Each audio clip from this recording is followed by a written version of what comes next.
Chapter 54:12. She had yearned for the men of the Qin estate for a very, very long time. The fifth young master was elegant and simple, and Goen had always been unable to forget him. Today, she had obtained him by chance with great difficulty and had long forgotten her parents' names. She was currently looking at the person in front of her in a daze, not even anticipating the impending danger. Until an enormous force lifted her up and heavily smashed her onto the table, then she fiercely tumbled to the ground. Madame Goen finally came back to her senses in astonishment and hastily tried to crawl up from the ground. But unexpectedly, a staff heavily smashed into the back of her head. This hit stupefied Madame Goen. She also raised her head in confusion, only wanting to glance at that fifth young master. A pearwood staff had appeared in this fifth young master's hand at some unknown time, and he suddenly smashed it down. Even a level 12 great spiritual master like Madame Goen was smashed into a daze. Clutching her head full of blood, Madame Goen couldn't help but cry out, "What are you doing?"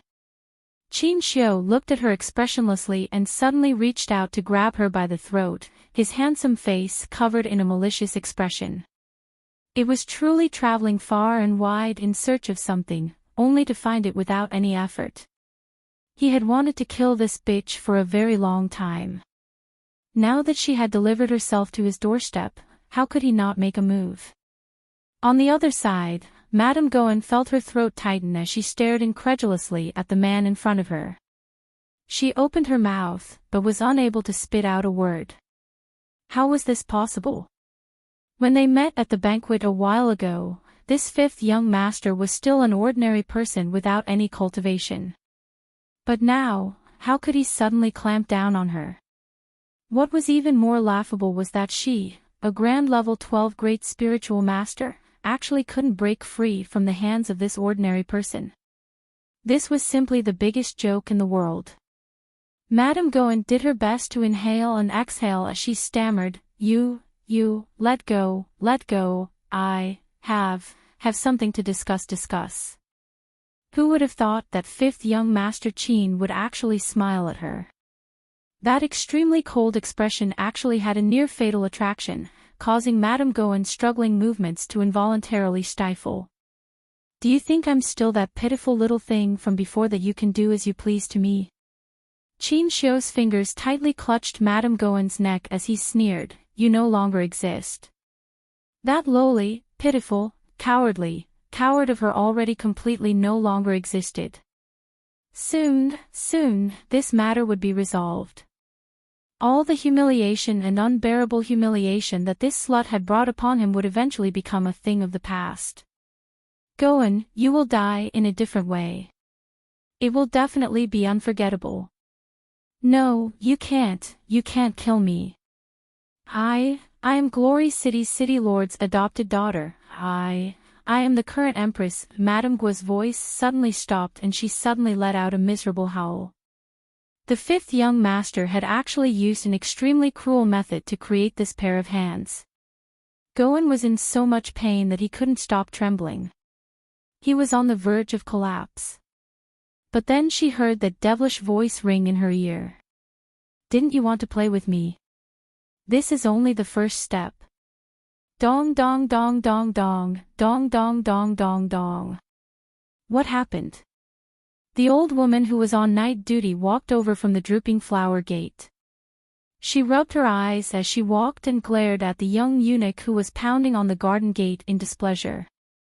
What time is it now? Can't you wait until dawn to report? Nanny Li, hurry up. Hurry and inform Her Majesty the Empress. Just say that something has happened to Madame Goen. The young eunuch who came to report couldn't help but shudder. Chapter 54:13. The main reason was that Madame Guo's dead face could be said to be terrible. Not to mention that there was no piece of good flesh on her body, the whole body was almost torn into pieces, and it was difficult to sew and mend them. The little eunuch vomited again and again at a glance, and he dared not close his eyes tonight. He was afraid that as soon as he closed his eyes, he would recall the horrible picture. Recently, Madame Gua came to the Empress every 2 or 3 days to chat with her, as if they were sisters. Although the Empress had always been very indifferent to Madame Gua, she had never hated her for the sake of the old city lord of Glory City. Every time Madame Gua came to talk about something, the Empress entertained her very well. Those who could work in the imperial palace were all sophisticated people, and they all saw it and remembered it in their hearts. They knew that although Madame Gua was not liked by the little crown princess, she still had some face in front of the Empress. When Mammy Li heard that Madame Gua had an accident, she did not dare to neglect. She quickly took a token from the little eunuch and hurriedly turned to leave. It was raining heavily. Mammy Li walked quickly to the door of the bedroom with a sullen face. At this time, the movement outside the door had alarmed several nannies on night duty. Mammy Li quickly reported it to the supervisor nanny, who thought for a moment and said, "It's still early, and His Majesty hasn't got up yet. I'm afraid it's inconvenient to disturb him rashly. How about this? When it's a little bright and His Majesty gets up to go to the court, we'll go in and report it to the Empress." Mammy Li nodded repeatedly and deliberated with several nannies. Finally, she said to the supervisor nanny, "It's all up to you." His Majesty disliked it most that someone disturbed Her Majesty's rest.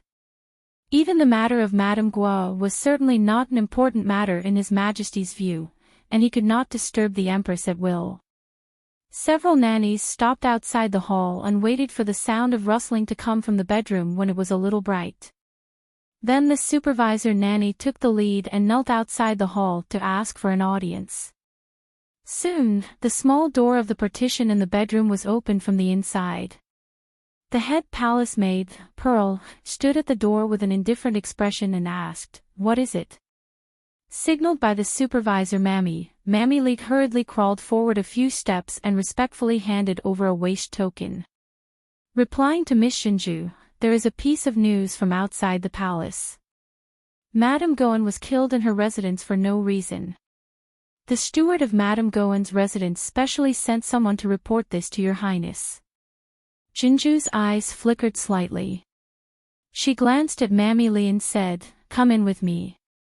Mammy Li bowed her head and followed Jinju into the bedroom in fear and trepidation. She carefully followed her step by step.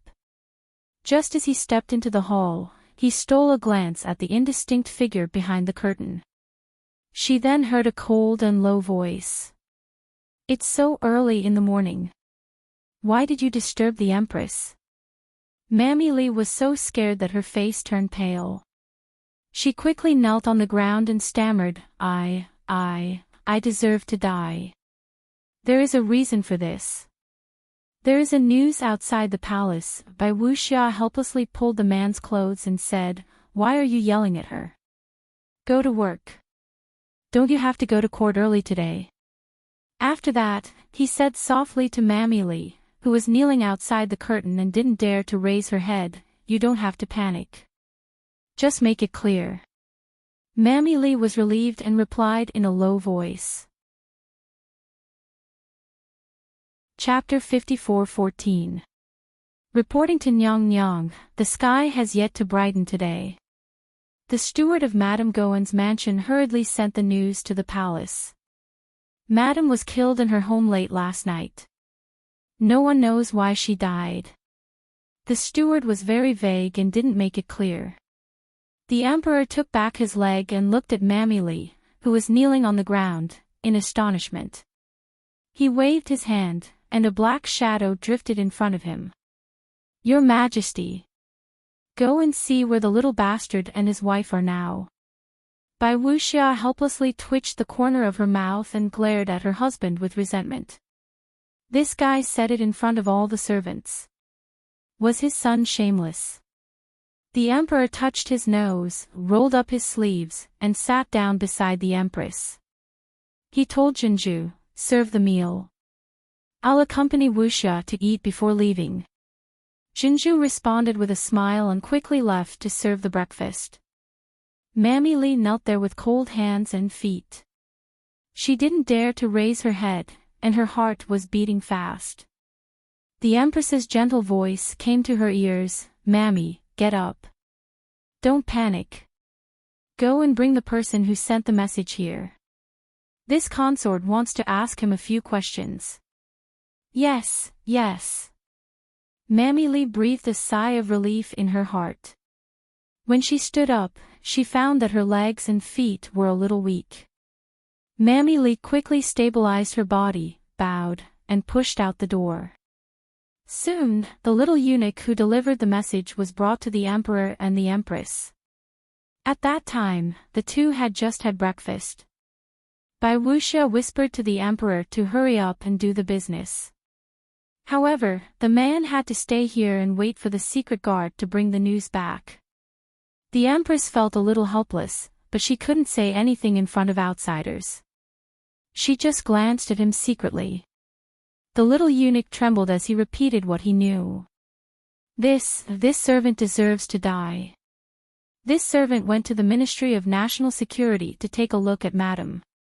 Her tragic state was shocking. This servant did not dare to take another look. The Empress nodded and comforted him in a warm voice. "This is human nature. I just want to know the reason. I don't mean to blame you.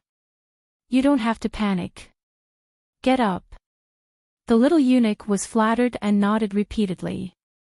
He quickly stood up with a trembling body. The Empress instructed the chief palace maid, Pearl, to take out some spirit coins to reward the little eunuch, and then ordered someone to send him out. A moment later, a hidden guard who had gone out to investigate the situation flashed into the bedchamber through a side door. He bowed and greeted, "Your Majesty, Nyang Nyang." The great Emperor glanced at him. "Pumpkin, tell me about the situation." The shadow guard said in a low voice. This subordinate went to take a look at Madame Goen's mansion. Indeed, as the news said, Madame Goen's death was quite tragic. All the skin on his body is broken, as if he had been sliced into pieces. Are the little brat and his wife in the Eastern Palace now? The Empress reached out and patted the Emperor. She pursed her lips in displeasure. "How can you suspect your son and daughter-in-law?" The Emperor thought, with the little stoic daughter-in-law's methods, this isn't necessarily impossible. Madame Goen had offended the little stoic several times in the past. It was very likely that they didn't deal with her previously because their daughter-in-law didn't have the time to deal with her. Now that the baby was born and everything was fine, they might think of her when they were free.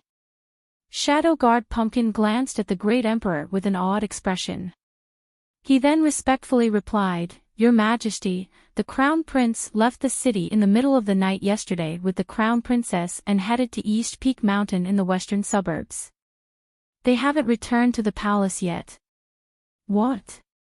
The great Emperor and the Empress were shocked. "Nonsense." The great Emperor cursed gloomily. Chapter 54:15. Why are these two brats so worrisome? The Crown Prince, this brat, was too deceitful. How could he not understand his wife's situation after giving birth not long ago? Why did he bring his wife out of the palace for a stroll at East Peak Mountain? What good could happen if they sneaked off to East Peak Mountain in the middle of the night? When did they leave? Bai Wuxia hastily questioned. Late at night. This subordinate speculates that it was around the same time as Madame Goen was killed. Goen's estate was in the east and west of the western suburbs, which meant that the Crown Prince and the Crown Princess couldn't have attacked Goen. These two brats were busy with other matters last night and simply didn't have time to care about Goen. That was strange. Then who exactly did the National Security Agency die for? According to the hidden guard's description, it seemed that she had a deep-seated hatred for the person who killed Goen. The Empress and the Emperor looked at each other and saw a trace of graveness in each other's eyes. An unknown person infiltrated Goen's estate and killed Goen. There was something fishy about this matter. Your Majesty, please go to court first. I'll go to Goen's estate to see what's going on, Bai Wuxia said softly. At the same time, Thousands of corpse puppets surrounded a residential house in Malin town. Bang! Bang! Bang! They smashed the transparent defensive shield on the outside and let out roars one after another. This residence originally belonged to the mayor's family. Currently, the residence's main hall was packed with people. Other than Mo Lien, Arbor, and the three young masters and young misses of the Doe family, the old mayor of Malin town was leading more than 100 townspeople to block the entrance with weapons in hand. They were afraid that those things outside would break in so that they could resist them in time. Mo Lien beckoned to the old mayor. No need to be so nervous. Perhaps they were affected by the crown prince and crown princess's calm mood, but the originally tense crowd felt a bit better. The old mayor said shakily, "This commoner and the others truly deserve to die. We didn't expect to cause His Highness and Her Highness the Crown Princess to fall into such danger. No need to worry."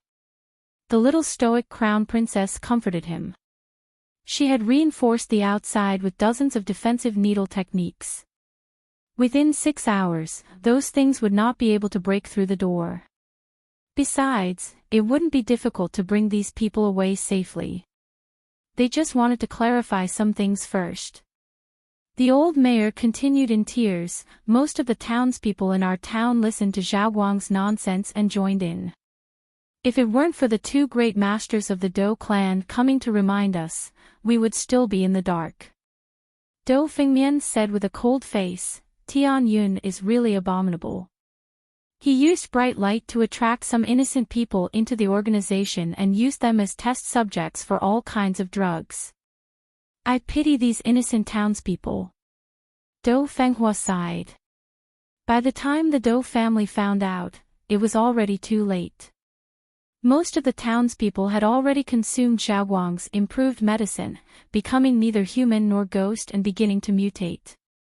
The old mayor wiped his tears and said, "The rest of us only dare to hide in the cellar during the day and sneak out at night. I want to escape, but I have no way to do so." Fortunately, the young masters of the Dou clan came and sent many people to help us. But this evening, for some reason, those corpse puppets suddenly became violent. During the resistance, the Dou clan sacrificed many people. There were also some corpse puppets that escaped from inside the town. I don't know if they have already left the town. Mo Lien nodded and summoned a shadow guard to instruct him in a low voice, "Go to bed early tomorrow night." Chapter 54:16. Could it be that there's something outside the town that's attracting them? Dou Fengmian said in a low voice. Dou Fenghua nodded thoughtfully. That's very possible. After all, why would the zombies that had always been obediently wandering around the town suddenly become irritable and start a massacre this evening? There had to be a reason for this strange occurrence, but they didn't know for the time being. Arbor glanced at the sallow and emaciated old mayor, then his gaze swept over the 100 or so townspeople behind him.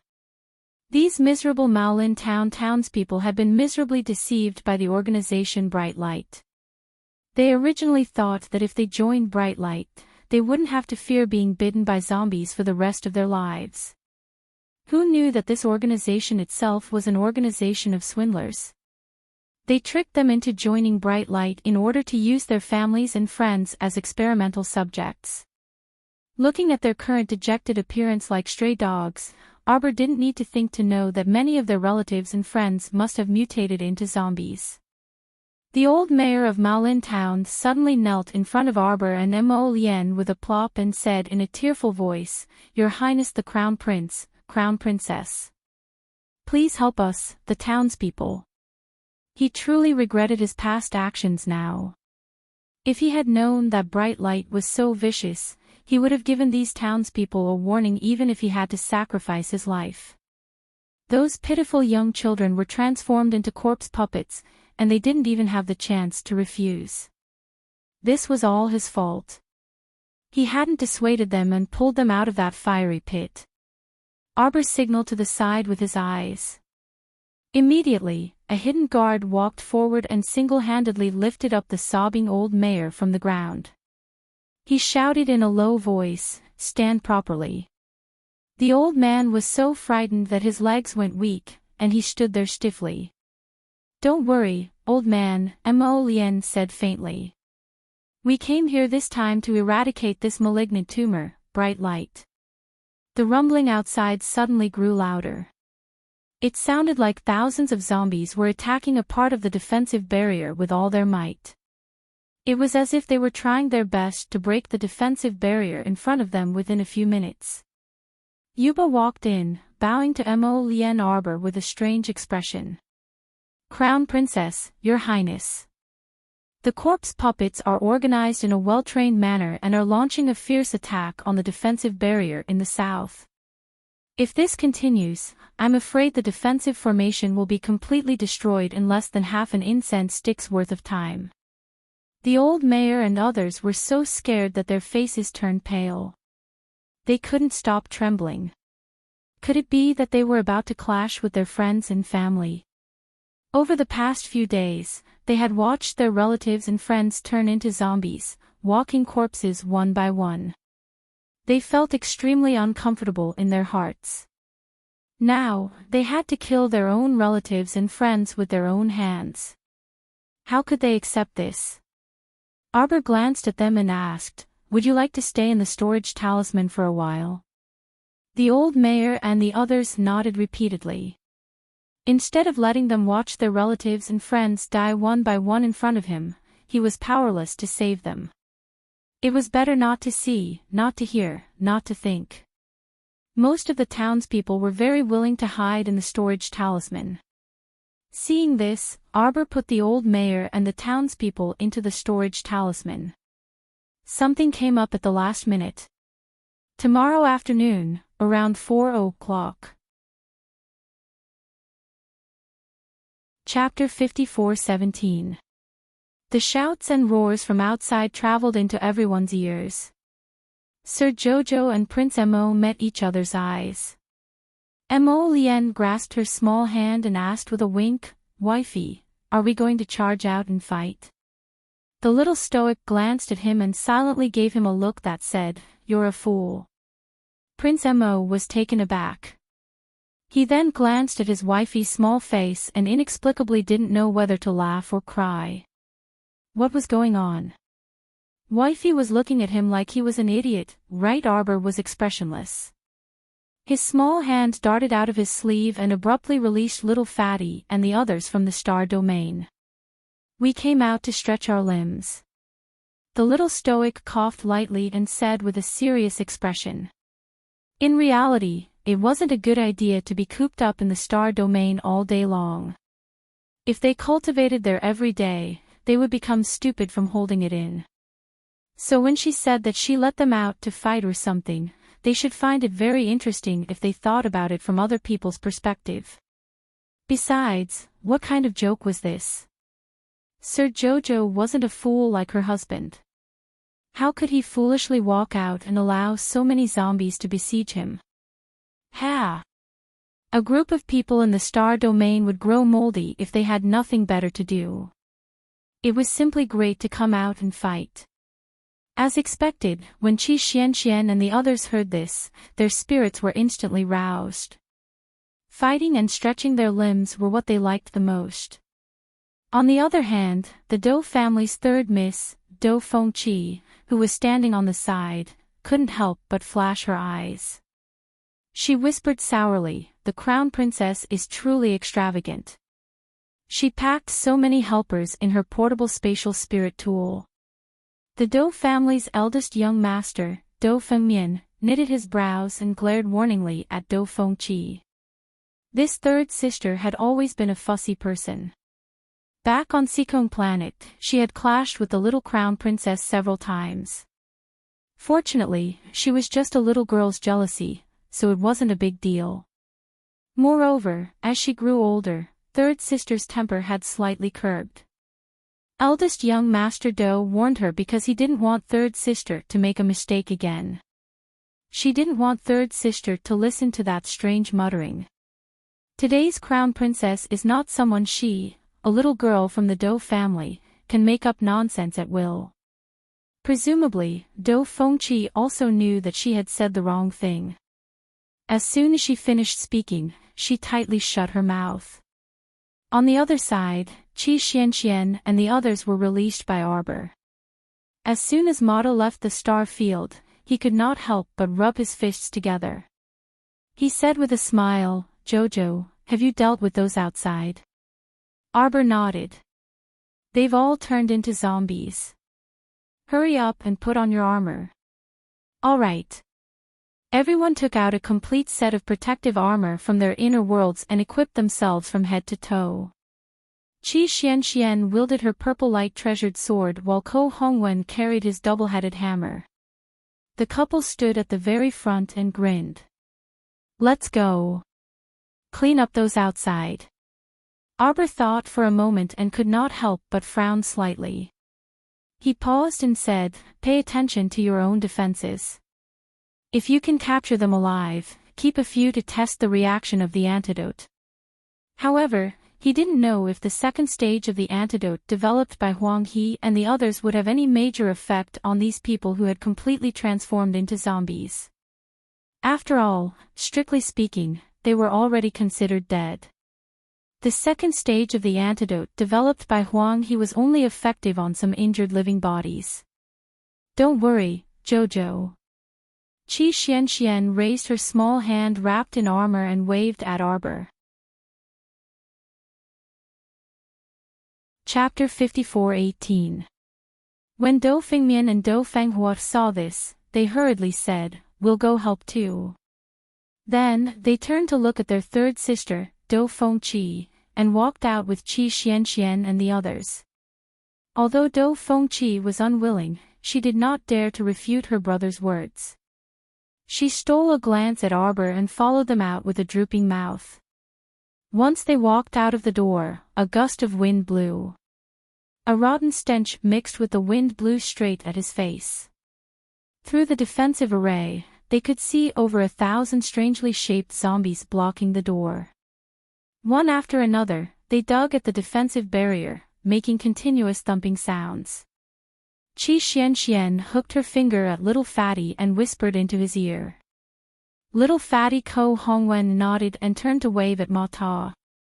"Brother, you two go stand guard over there. Brother Duanmu, go to the left.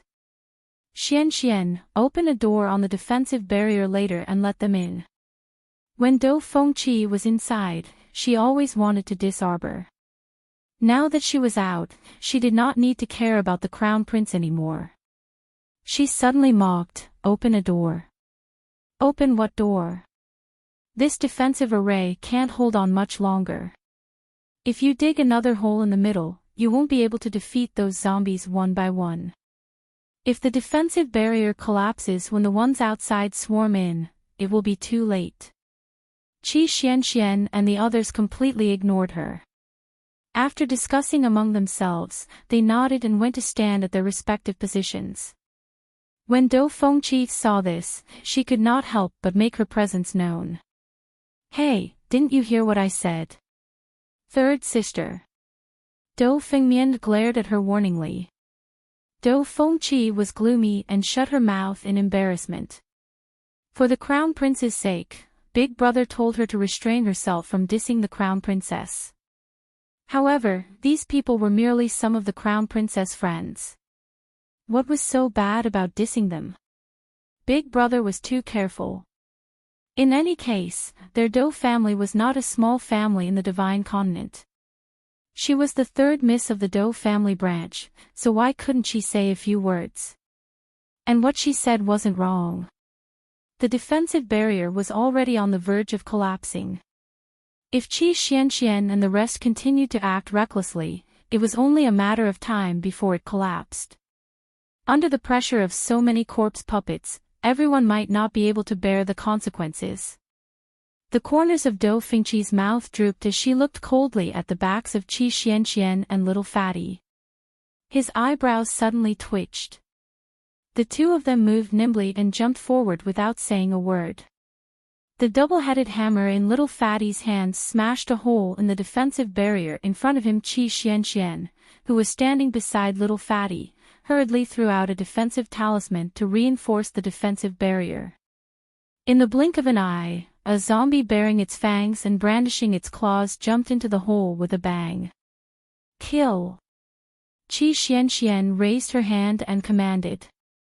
Mata, who was standing on the right, flew forward with a long spear in his hand. With a crash, he sent the corpse puppet's head flying. The degree of perfection of this coordination was just right. It was done in a single breath without any changes in the middle. The second zombie stepped on the corpse of the first zombie and jumped in. Qi Xianxian shouted again, "Kill!" In a matter of minutes, it was finished off by the azure mist sword on the left. Duanmu Qing kept his sword and looked at the hole in the defensive barrier expressionlessly. At this moment, 2 to 3 zombie puppets rushed in from the hole. They did not even need Qi Xianxian to give any orders. Chapter 54:19. The 2 young masters from the Dou clan twitched their mouths. They hurriedly released 2 wood spirits to bind the corpse puppets together. Everyone raised their weapons and swarmed forward. With a few strikes of their swords, sabers, spears, and hammers, these unlucky corpses were all taken care of. Dou Fengqi was dumbstruck. She probably didn't expect these people to be so shameless. They even purposely left a door for the corpse puppets to pass through so that they could swarm over and beat them up. After an hour, they really did take care of several hundred corpse puppets. Duanmu Qing took out several cups of spirit tea from his inner world and gave them to his companions to replenish their strength. Glancing at the 2 young masters from the Dou clan who worked hard, the Duanmu brothers reluctantly offered them a cup as well. After drinking a cup of spirit tea, Qi Xianxian felt her entire body relax. Her body had mostly recovered. In the past, when she drank this spirit tea, 1 cup was enough to completely recover her energy. However, now that they had all ascended to the deity realm, the spirit tea could not completely replenish their lost divine power in the first place. However, drinking was better than nothing. Once they recovered, everyone felt that they could fight a few hundred more corpse puppets. However, Qi Xianxian scratched her head and glanced outside the door. Am I hallucinating?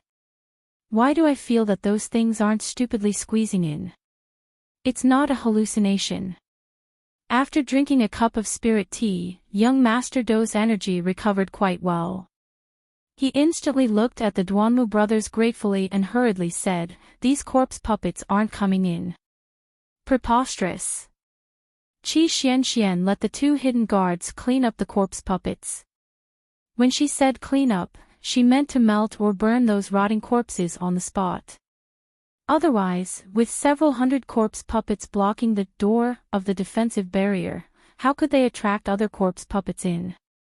However, now that the corpses were properly cleaned up, those corpse puppets outside all hesitated and didn't gather near the door. Instead, they scattered to the side. However, they didn't leave. Instead, they roared at the mayor's residence through the defensive barrier. Arbor and Mo Lien walked out. Seeing that half of the corpse puppets were gone, they nodded and asked, "Did you catch any alive?" Qi Xianxian shook her head. As soon as these things rushed in, they bared their fangs and brandished their claws. It was really unsightly. None of them showed any mercy when they attacked. Dou Fengqi suddenly snorted from the side. "Here."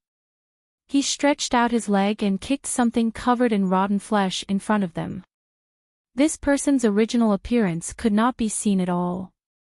His 4 limbs were tied up with ropes, and he could not walk at all. He could only roll around like a ball. Arbor glanced at Dou Fengqi and nodded. He pointed his finger across the air, and the raging flames bombarded the corpse puppet's neck. The corpse puppet roared and opened its mouth wide. Arbor took advantage of this gap and opened the bottle with a finger, pouring half of the second stage antidote into the corpse puppet's mouth. Ayo, oh, ayo. The corpse puppet seemed to be in great pain, rolling on the ground and howling. Arbor didn't give him a second glance. He waved his hand at the secret guard beside him. Take him away and watch over him. He reckoned that this antidote would have a little effect on a corpse puppet that had been in the corpse state for a long time. Otherwise, how could he be in so much pain? He hoped that this effect was good. He also hoped that the antidote developed in the third stage would have an obvious effect on people who had turned into corpses. Chapter 54:20. Jojo, Qi Xianxian said indignantly. Qi Xianxian said indignantly, I realized that some of these corpse puppets also have brains. Look at those outside. They're blocking the way and won't come in. Qi Xianxian pointed at half of the zombies scattered far away outside the defensive barrier. Let's charge out and fight.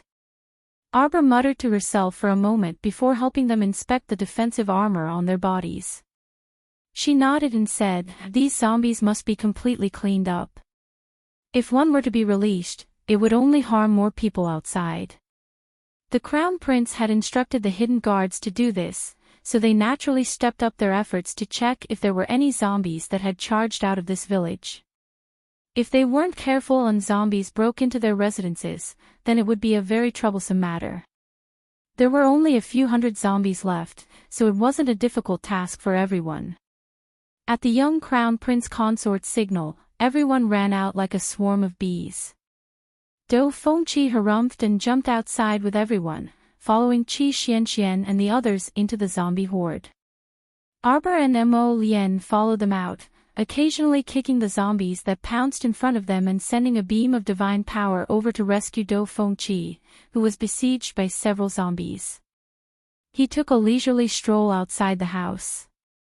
The little stoic rubbed her chin. There must be more zombies gathered at the ruined temple. We have to think of a way to deal with them as soon as possible. Otherwise, the sky will be bright if we dawdle. They had to think of a way to eradicate all the zombies around Xiaoguang base today. Tianyun and the others were truly shameless, releasing so many zombies in the outskirts of the capital all at once. Xiao Mu's small stoic face was cold as she slowly walked through the zombie horde. She abruptly halted her steps and swiftly turned her head. She swiftly sliced open the air in front of her and took out a thunderclap sword from her inner world. Without another word, she slashed at the head of a zombie behind her. Roar! An earth-shaking roar startled Qi Xianxian and the others, who were fighting fiercely with the zombie horde. He quickly turned his head and saw that His Highness the Crown Prince had already flown up and stood in front of Jojo to block the big-headed corpse puppet's claw. This was truly a big-headed zombie. Its head was the size of a millstone, and its pair of small eyes were squeezed into its face. It was so ugly that it was simply unbearable to look at. Dou Fengqi was startled. She turned around and found that the big-headed zombie was originally standing diagonally behind her. If it wasn't for the Crown Princess's sudden attack, the big-headed corpse puppet might have attacked him first.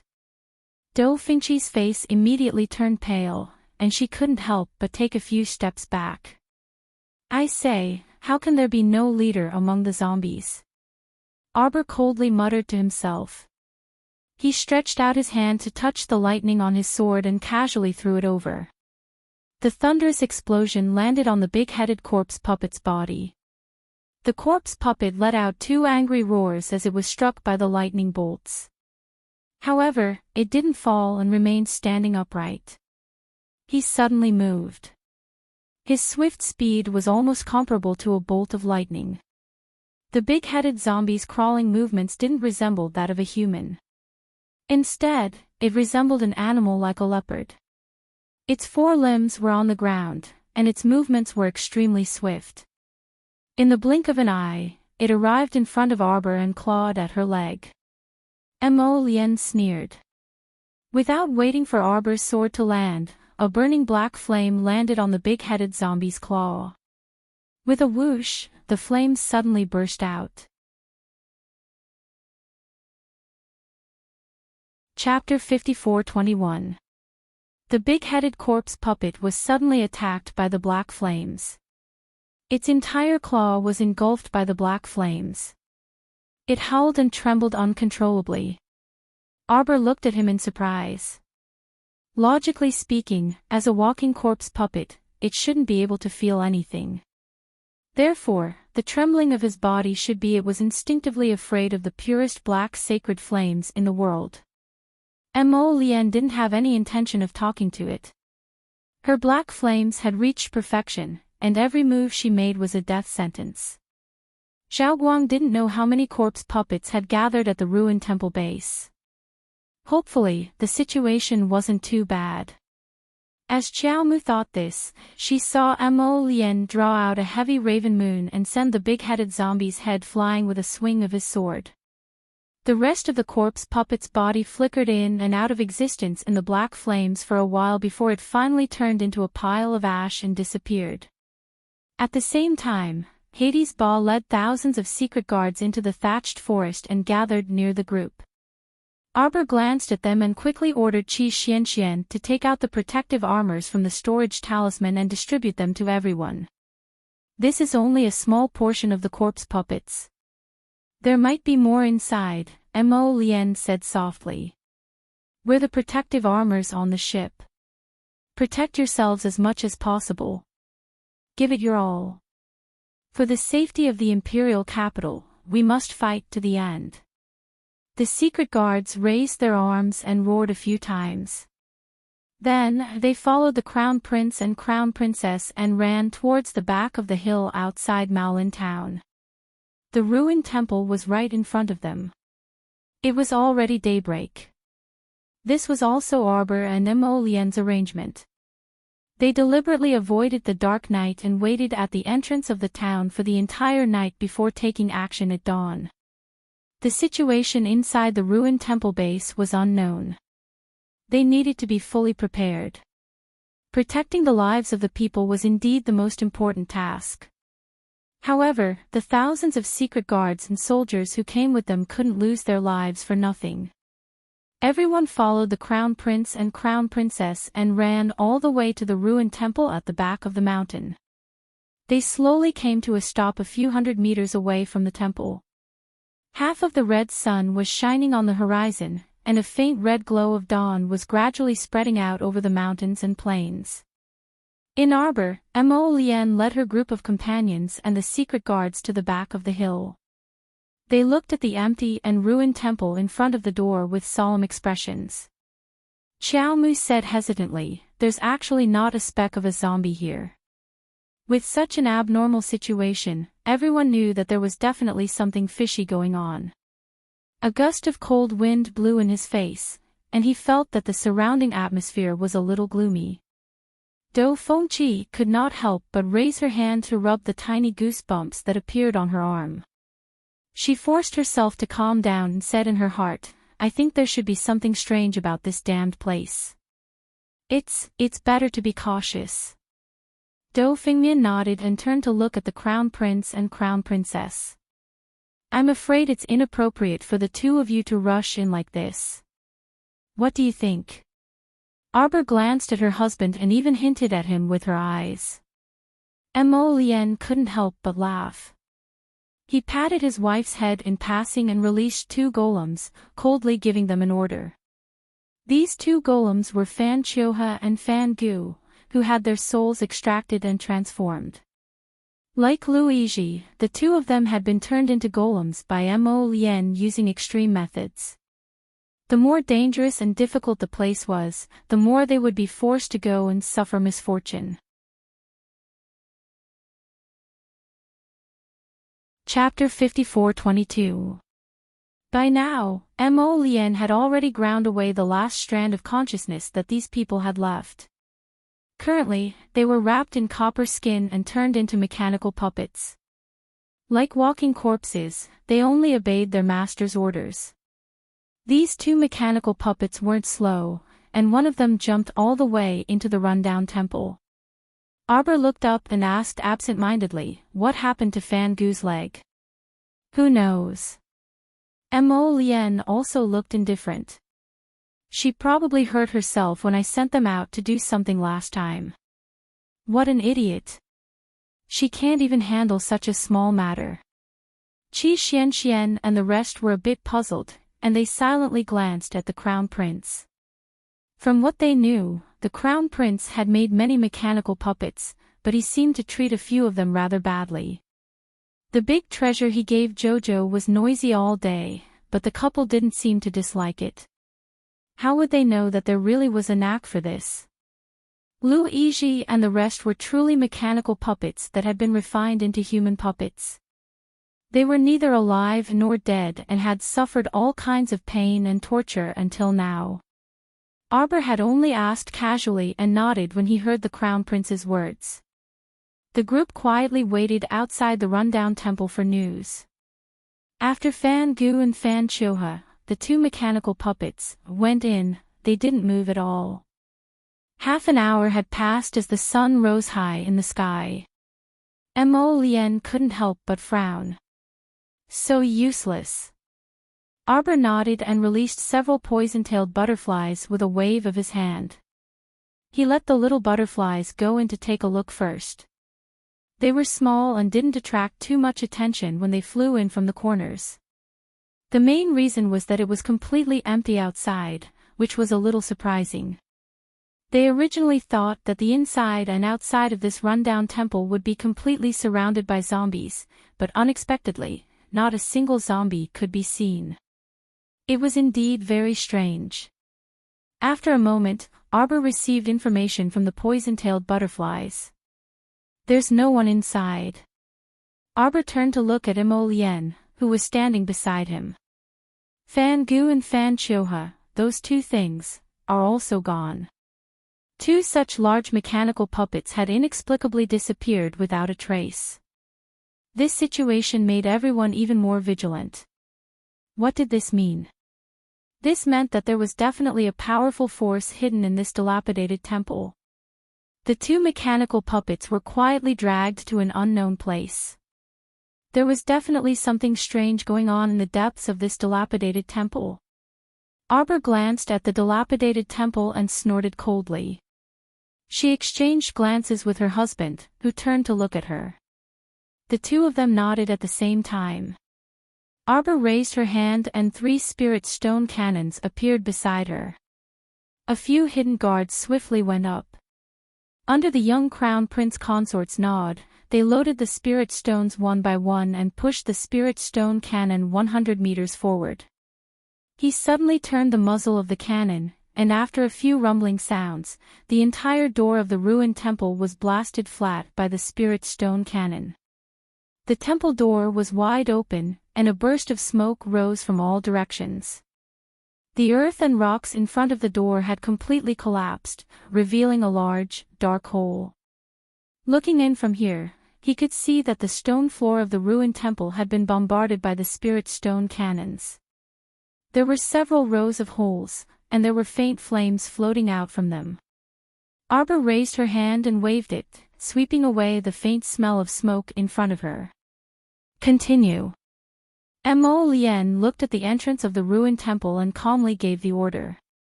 Thus, the secret guards once again took out handfuls of spirit stones and threw them in.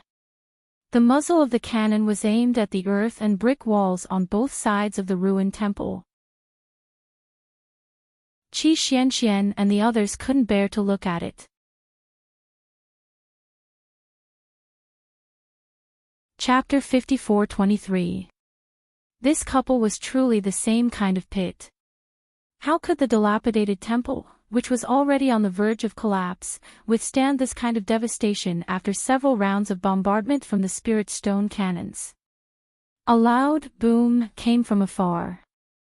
The entire dilapidated temple collapsed, raising a cloud of dust and dirt. Sir Jojo expressionlessly watched everything before him.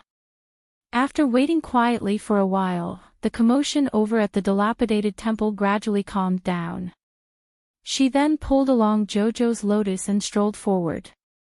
She took out a fan from her inner world and waved it here and there, brushing away the dust in front of her eyes. The little fatty and the others who followed behind her were simply about to die from laughter. Xiaoguang seemed to have been tricked a bit miserably this time. Sir Jojo had sent people to raise their old nest to the ground with the spirit stone cannons. Everyone filed up the dilapidated temple in a single file. Mo Lien suddenly took out a staff from his inner world, and everyone looked at him in bewilderment. They watched as that handsome banished immortal, who shone like the sun, moon, and stars, expressionlessly poked at the pit in front of him with the staff, then poked at the ground in front of him. Everyone, why not? His Highness the Crown Prince was inexplicably down to earth like this. There should be a secret passage here. Mo Lien used the staff to knock on the ground buried by the soil, and a hollow knocking sound came from below. The little stoic said in understanding, "They just like to dig rat holes underground." Evidently, this place is no exception. Move away some of this soil and rocks. At the Crown Prince's command, several hidden guards ran forward and pushed away the rubble that filled the ground. They revealed a square cover with a red copper ring in the middle. Prince Mo used the staff to push the ring down and muttered to himself for a moment before saying, "It seems that the real Xiaoguang base should be below here." Fan Chioha and Fan Gu, these two mechanical puppets, were most likely dead by now. Arbor glanced at the Crown Prince, and the latter nodded slightly at her. When the two secret guards received the signal from His Highness, they quickly walked forward and activated their defensive spiritual tools. Their expressions were slightly grave. The two of them reached out at the same time, each of them holding the red copper ring and pulling it up with all their might. A soft sound was heard, and a wisp of faint white smoke seemed to float up from the ground. Fortunately, Arbor was already prepared. He sprinkled a handful of powder, and the white mist immediately dissipated. When the cover was completely pulled away, a long and gloomy staircase was revealed. There seemed to be thousands of stone steps that led to the depths of the earth. A putrid smell wafted out from inside, and everyone couldn't help but cover their noses. Dou Fingxi's expression became extremely ugly. "It's so smelly, there definitely won't be anything good down there. Feng Qi, go back to the Dou clan and report this. Ask the patriarch to bring some people over to help." Dou Fengmian suddenly turned around and said to her third sister. Dou Fengqi hesitated for a moment, "But you guys, take 100 men and guard the entrance." "Yes. The rest of you, follow us down," the Crown Prince said coldly. "Activate your defensive spirit artifacts." The little stoic had just taken a small step when her husband pulled her to his side and held her small hand. "Follow behind me," he whispered softly to her. The little stoic raised her hand and slapped several defensive talismans on him before slapping several on herself. Then, she handed a handful of defensive talismans to the others. "Be careful." Everyone entered in a single file and walked down the stairs. The further down they went, the more suffocating they felt. A putrid smell assailed their noses, and the stench was overwhelming and extremely unpleasant.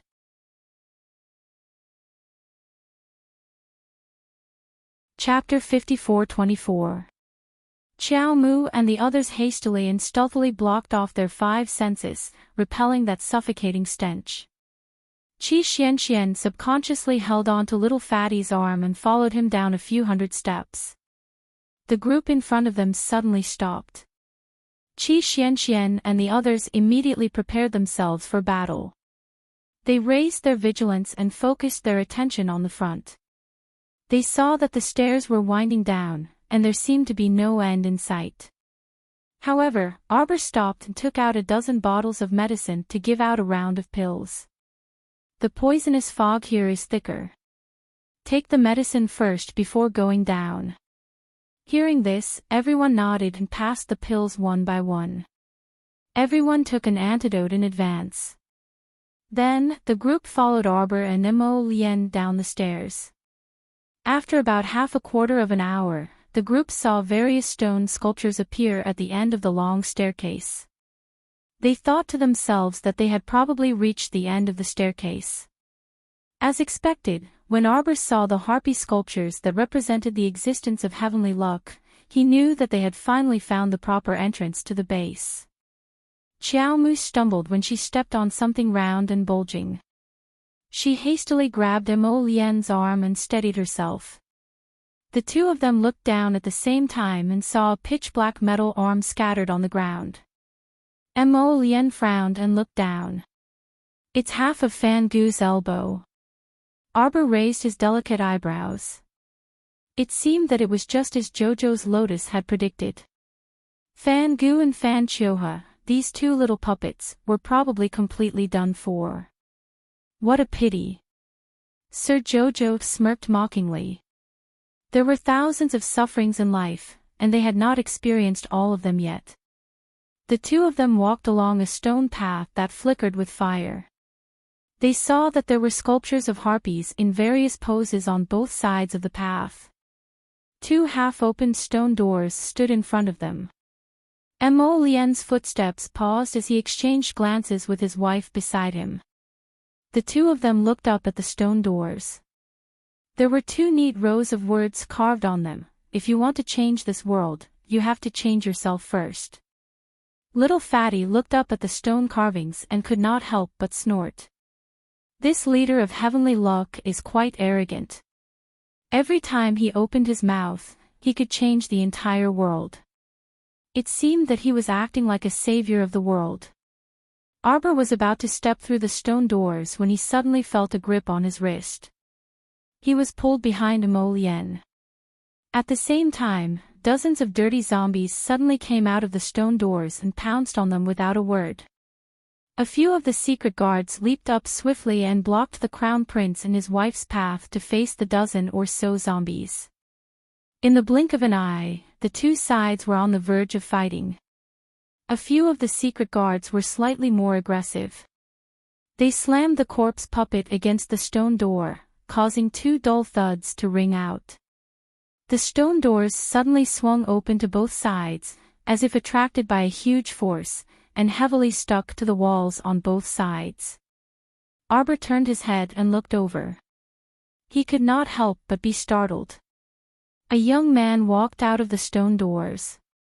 He had a dignified face, and his face was slightly old-fashioned. There were wrinkles between his eyebrows. It seemed that he had been frowning for a long time. His eyes were grayish-white. When he looked up at people, there was a chilling feeling. Arbor's intuition told him that this person was somewhat familiar. He could not help but be alarmed. It was not his first time dealing with zombies, but the one in front of him seemed to be different from the ones he had seen before. 8:00, clock ended.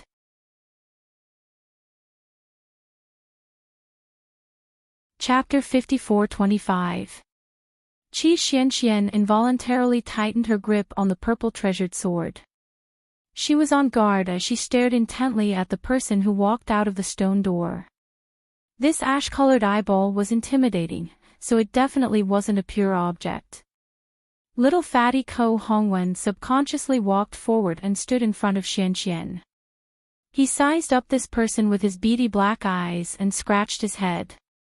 He looks a bit familiar.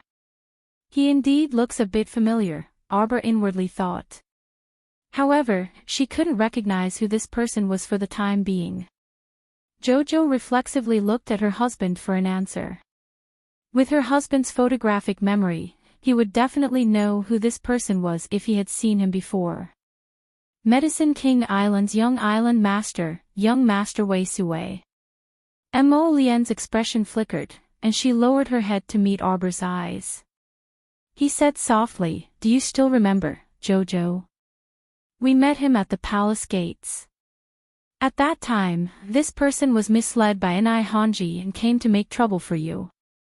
Later, Jojo testified on the spot that Ni Hanji's master, His Excellency He Wen, was killed by her own vicious methods. Wei Sui received 3 lashes of the whip in public and brought Ni Hanji back to Medicine King Island to be punished with the heavenly punishment of destruction. Her husband's memory was truly very good. After Sir Jojo explained the entire sequence of events, the little stoic immediately understood and nodded repeatedly in astonishment. So it's him. No wonder he looked so familiar. He really was an acquaintance. Back then, both husband and wife had a pretty good impression of this young island master of Medicine King Island. Although this young island master indiscriminately brought a group of Medicine King Island's disciples to the palace to make trouble for them, in the end, he was only deceived by Ni Hanji. Afterward, he realized his mistake, apologized, and was even willing to be punished. Most importantly, he even gifted Jojo a 9 abyss spiritual fruit. Currently, this fruit was flourishing in Jojo's portable divine realm. The 9 abyss spiritual fruit was a divine rank medicinal fruit. It was sparkling and translucent like a grape, but its color was light gold. After consuming it for a long period of time, it would greatly increase one's divine power. However, in the eyes of Arbor and his group of foodies, it wasn't important whether or not they could level up. The fruit tasted great. Later on, in midsummer, it would be even more crispy and delicious after being chilled. The water content would be excellent, and it would definitely be a sacred product for cooling down. Right now, Sir Jojo's star sector had planted a vast expanse of fruit trees. Everyone was in for a treat now that summer had arrived. Jojo. The little fatty whispered to her, "Then are we going to fight or not?" Since he was someone Jojo knew, shouldn't he be more polite to him? However, looking at the current situation, that young island master Wei Su seemed to have completely turned into a corpse. Arbor pursed his lips and looked at Wei Su, feeling an indescribable pain in his heart. When he first saw this young master Wei Su, although his face was stiff and unsmiling, at least he was still a living person. He was the young island master of Medicine King Island. Tianyin's hand is really long. Qi Xian gritted her teeth. Even the young island master of Medicine King Island couldn't avoid being killed by them. How hateful. Be careful. Mo Lien instructed calmly. She lowered her head to look at Arbor and held his small hand. Jojo. Don't worry. Arbor clenched his fist and said in a low voice, "I won't be soft-hearted." Right now, in front of them was a rank 3 special class corpse puppet.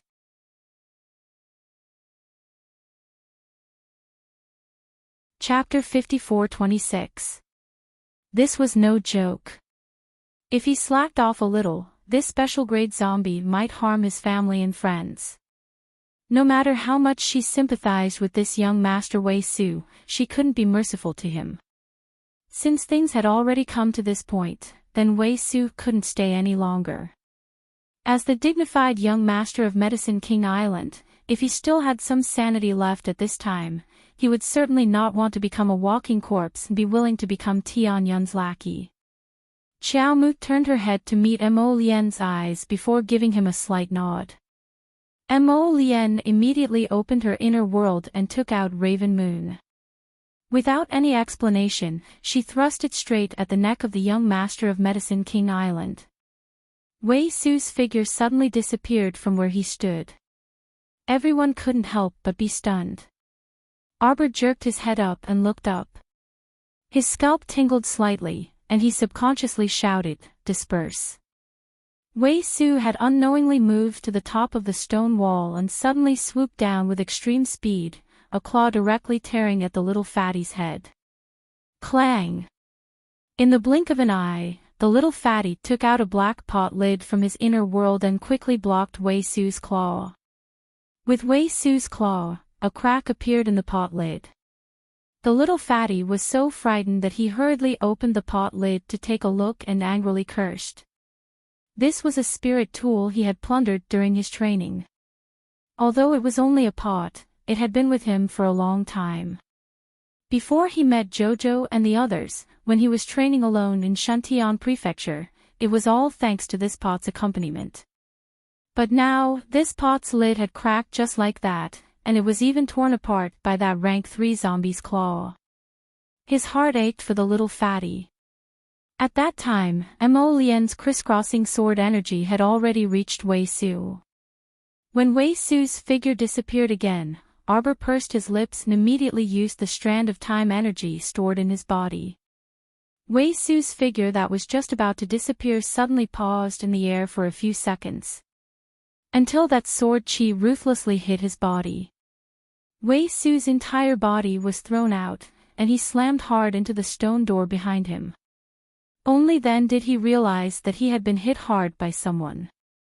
Wei Su crawled up from the ground with difficulty. Her grayish-white eyes looked in the direction of Arbor and Mo Lien with slight confusion. She subconsciously took a few steps back. Mo Lien whispered to Arbor, "He may still have a little bit of consciousness left."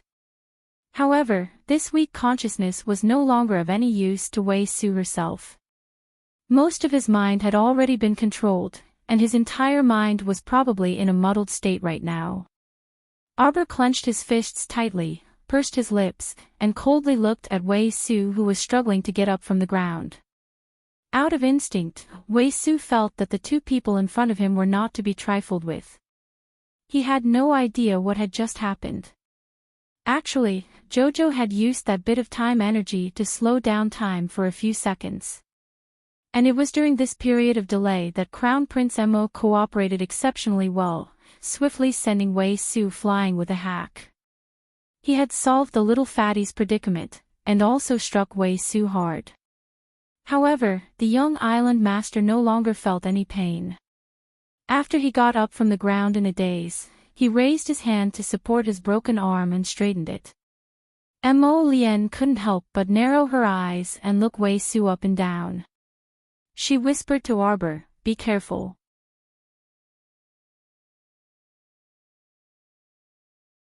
Chapter 54-27. Looks like this zombie puppet's level might have broken through to the godly realm, Mo Lien said with a serious expression. Arbor nodded with a stoic expression. This zombie puppet can actually teleport.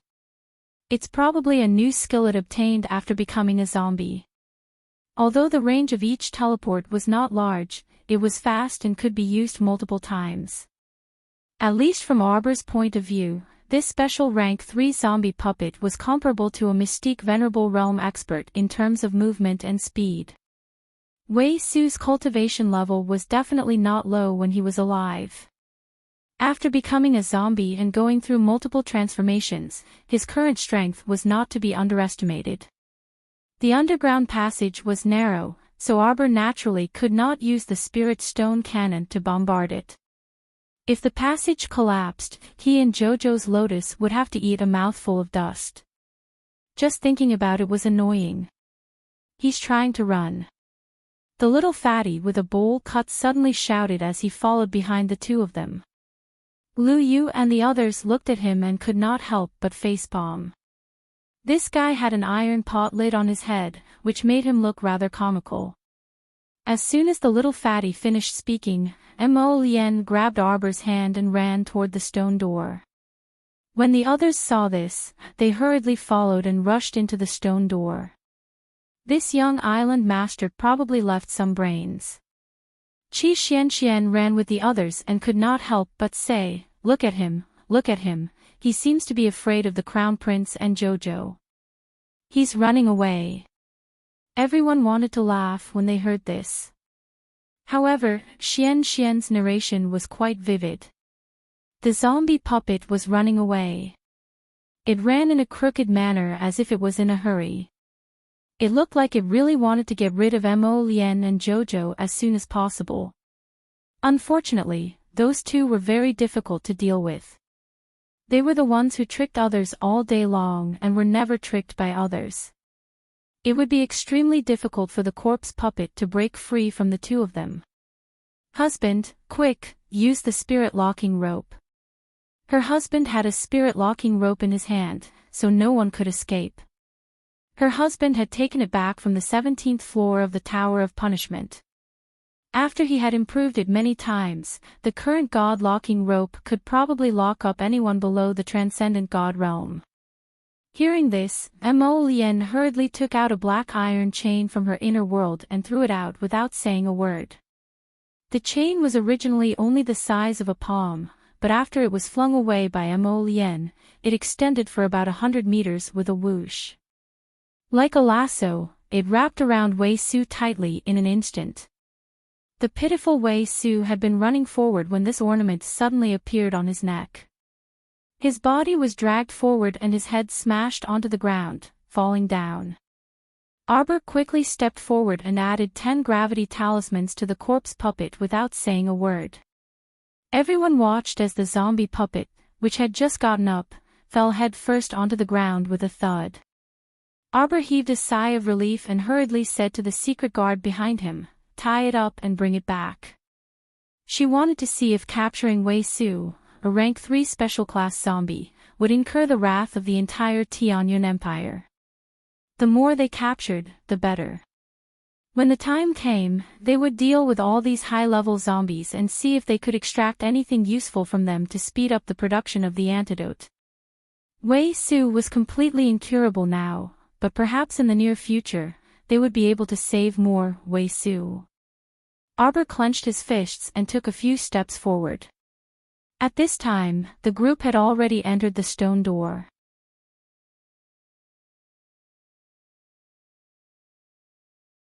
Chapter 54-28. Inside and outside the door was a completely different world. If the stench from outside was said to be nauseating, then inside the stone door was the long-awaited hell on earth. Cages were placed on the wall, and each cage held 7 to 8 people. Some of the cages were hung high on the dome, and most of them were hung on the wall. In the large space, there were 20 to 30 cages, and hundreds of people were imprisoned here. Some were missing arms and legs, and some were on the verge of death. Some were old and clumsy, and their eyes were cloudy. Young people with drooping heads and lifeless bodies could be found everywhere. Arbor and the others looked around, and couldn't help but be secretly shocked. Qi Xianxian held the little fatty's arm tightly and followed him a few steps forward.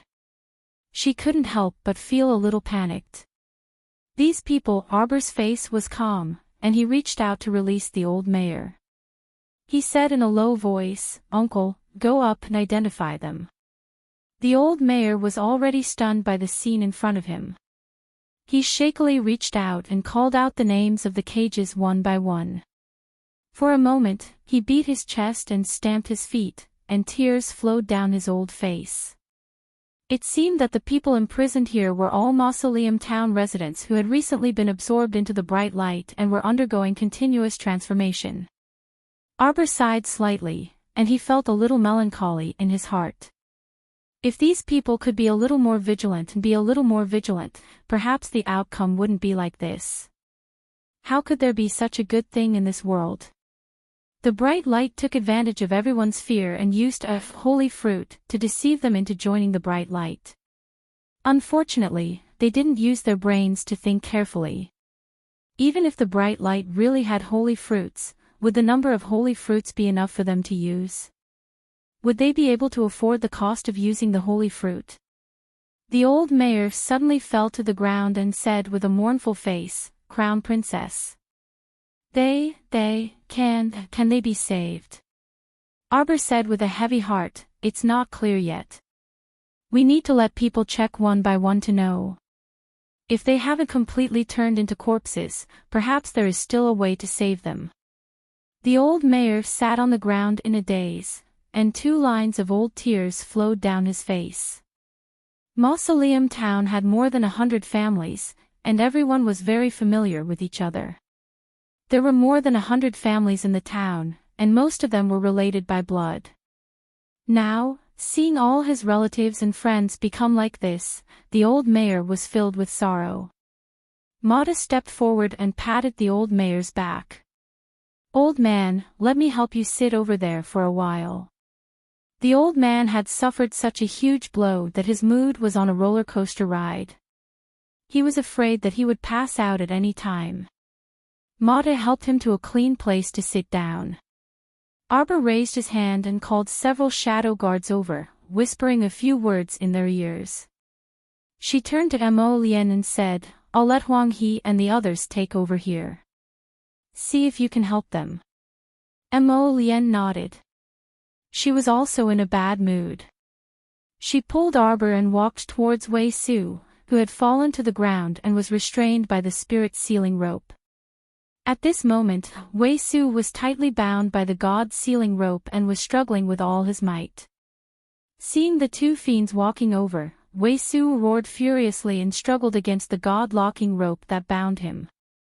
However, the god-locking rope could be big or small, loose or tight. The more he made a fuss, the more it wrapped around him. Wei Su shook his head and roared twice, glaring at the two of them fiercely. That pair of gray, lifeless eyes stared unblinkingly at the husband and wife.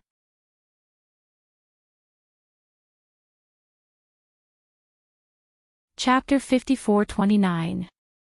A hint of anger flashed through Mo Lien's eyes. Look, these people who used to live normal lives were now ruined by Tianyun. Wei Su was like this, and so were all the townspeople of Maolin Town.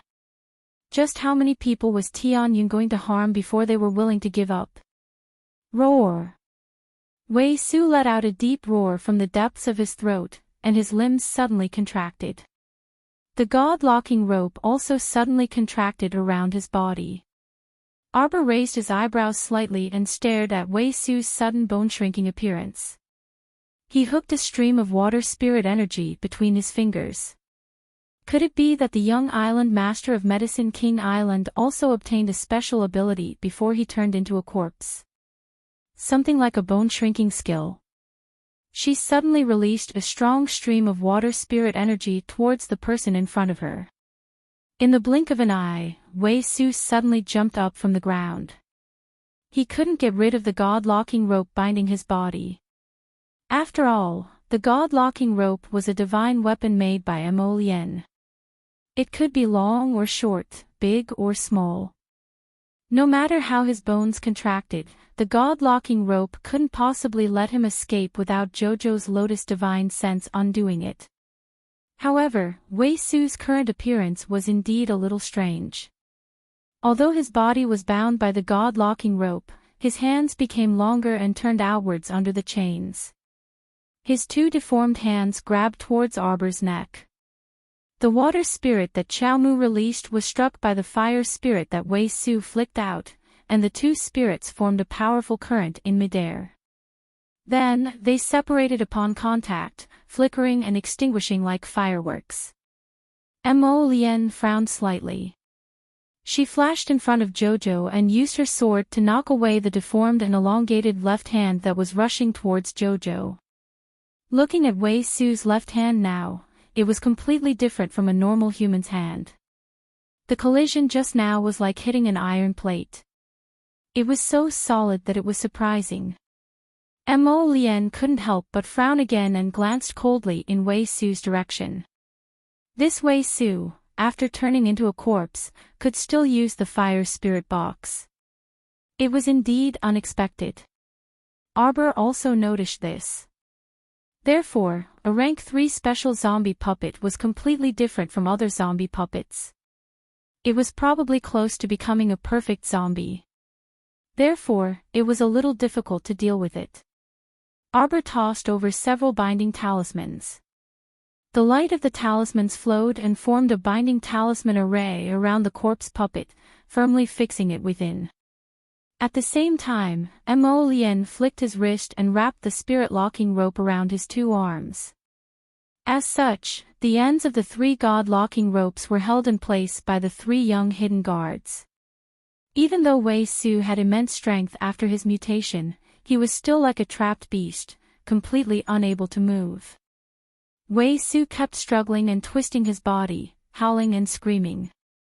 The old mayor, who was sitting paralyzed on the side, had long been frightened by the scene in front of him. He couldn't even speak. This was simply too terrifying. Who would have thought that these ignorant villagers would actually change into such a terrifying monster after joining Zhaoguang? His whole body trembled slightly, and he couldn't help but shrink back. Seeing this, Mata turned around and comforted him. "Don't be afraid, old man. This corpse puppet is already under control. It won't jump out to harm people again." The old mayor nodded fearfully and wiped away the tears in his eyes. He sat there absent-mindedly, staring blankly at the corpses of the townsfolk locked in the earth cage. With a glance, he discovered that his daughter-in-law and 2 nephews were also locked in the cage.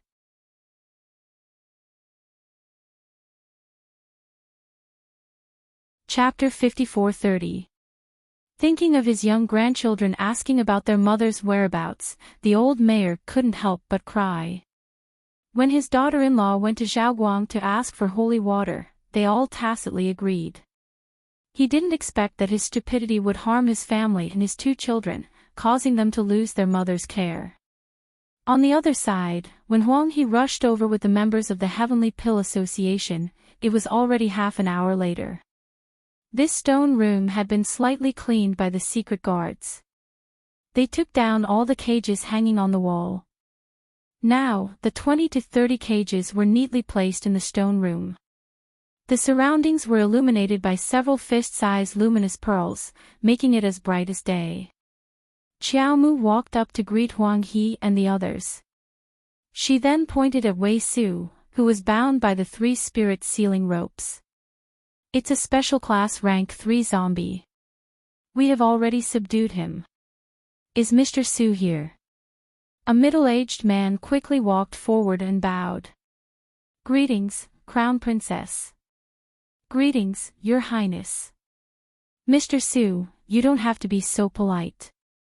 Arbor nodded slightly at him, then took out a box from his inner world and handed it to him. "I heard that you're already in the middle of the 3rd stage of the antidote experiment. I, the Crown Princess, have created a kind of recovery potion here. I wonder if I can help you." In fact, this potion was created by the little Crown Princess grinding a holy fruit and adding a few herbs to dilute it. The little tree had already borne more than a dozen holy fruits. Although it was many times faster than in the past, the speed of the results was many times faster. However, compared to the many zombies in the world, a mere dozen holy fruits really couldn't help much. Moreover, Lord Jojo had her own selfish motives. She couldn't use all kinds of methods to hasten the growth of the little tree that had accompanied her until now. She also couldn't selflessly contribute all the holy fruits to the world without reservation. There were only a dozen holy fruits in total. At a critical moment, one could save a life. Naturally, she still wanted to use it for her friends and comrades. She could only say that she would do her best to help Fairy Huang He, Mr. Su, and the others make the antidote. This kind of diluted recovery liquid may be of great help to Mr. Su and the others in refining the 3-stage detoxification liquid in the future. However, if it wasn't of much help, she could only help and obtain another saint fruit to test the medicinal liquid. Mr. Su couldn't hide his excitement. He reached out and took the box of medicine from the little Crown Princess. Opening the box, he saw 2 neat rows of small potion bottles stacked neatly inside the box. There were a total of 20 bottles. Mr. Su quickly nodded and said, "Crown Princess, don't worry. I will do my best to carry out the 3rd stage of the antidote test with Fairy Huang He as soon as possible." Arbor nodded in relief. She trusted Mr. Su. After all, he was someone that Jojo's Lotus valued. Not only was he smart and courageous, he was also proficient in the art of formations, mechanisms, elixirs, and talismans. He was not an ordinary person. Fairy Yellow Crane took a step forward and looked at the surroundings. Her expression was serious. "Jojo, these people." There were actually 200 people here, and from the looks of it, they had all been passively transformed. The auras on these people were faintly discernible, and there was no sign of life. Mo Lien waved her hand and released the townsfolk of Maolin Town from the storage talisman. Once everyone came out, they quickly shrank in a corner and saw the scene in front of them clearly.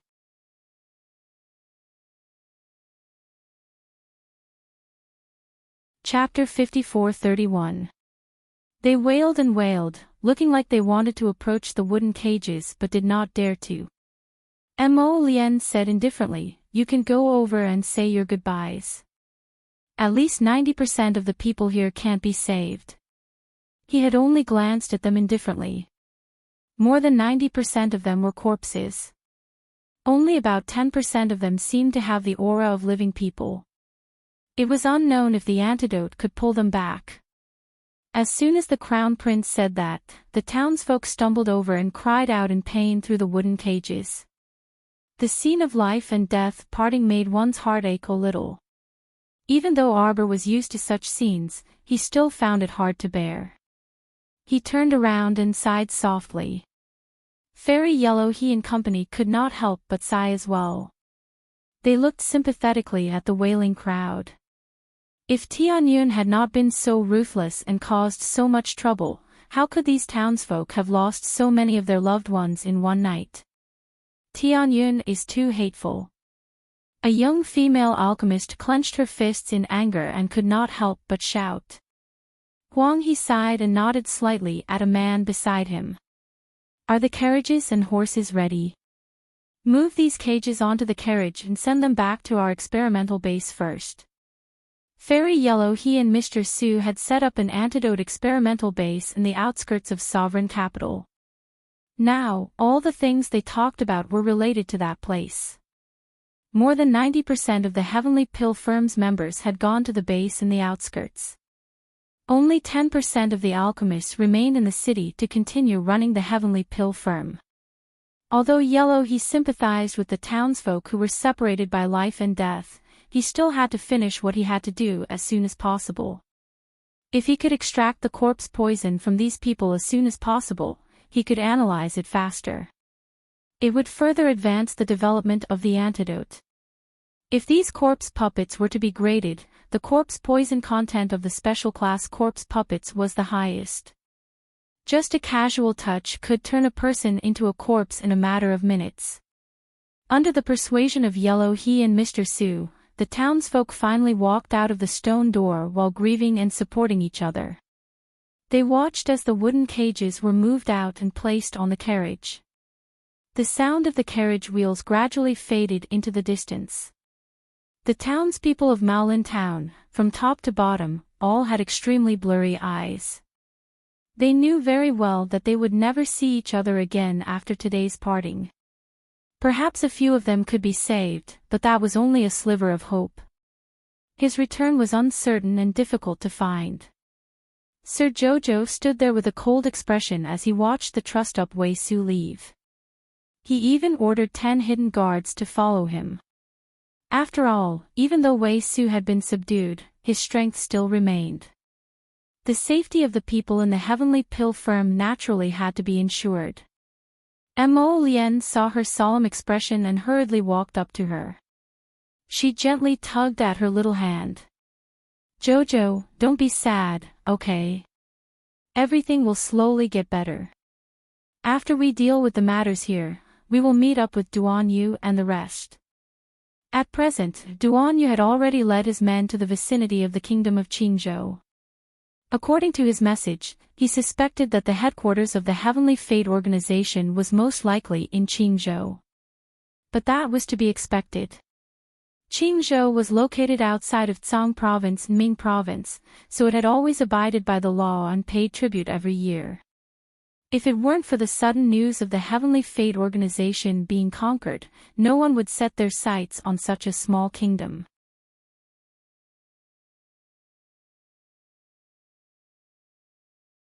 Chapter 54:32. However, Qingzhou was only so big. Could it be that Tianyun had built another underground base in Qingzhou? That made sense. After all, it was a method that Tianyun, this group of people who loved to dig rat holes, would often use. If someone were to come and tell him that the entire underground area of Qingzhou had been requisitioned by Tianyun's people and built into an underground palace, he would be shocked. Mo Lian really wouldn't feel the slightest bit surprised. From the Crown Prince's point of view, the way Tianyun and his people did things was just that standard. Albert took a deep breath and turned to meet the Crown Prince's eyes. His expression couldn't help but be a bit weary. "Let's go back." Sapling said earlier that he didn't sense any information from the fragment. "I suspect that the last fragment should have been moved away by someone. Since Xiaoguang was Tianyun's lackey, then she definitely had reason to suspect that this Hollywood fragment might be a pretense that family head Qin used to tease her. Now, it was very likely that the fragment had been taken back by family head Qin. So this place couldn't be found at all. The fragment might still be in family head Qin's hands. Thinking about it, such an important thing couldn't just be thrown to Mu Jingfeng's group. Family head Qin would definitely firmly grasp it in his hands. Jojo was very displeased that they couldn't find Qiuqiu's last fragment. His head drooped listlessly, and he was a bit unhappy to speak. Mo Lian couldn't help but laugh when she saw this. She raised a hand to rub his head and softly said, "All right, don't be uncomfortable. Qiuqiu's fragment naturally belongs to our Jojo. It will roll back sooner or later." Arbor thought that was true. The Hollywood had a spirit, even if it was just a small fragment. It must also want to return to its master's side as soon as possible. "Jojo, let's go back to the city first." This place was filled with the stench of blood, and it was truly nauseating. Needless to say, Arbor didn't want to stay here for a long time. Hearing this, he nodded at Mo Lian, and she reached out to lead him up the stone steps.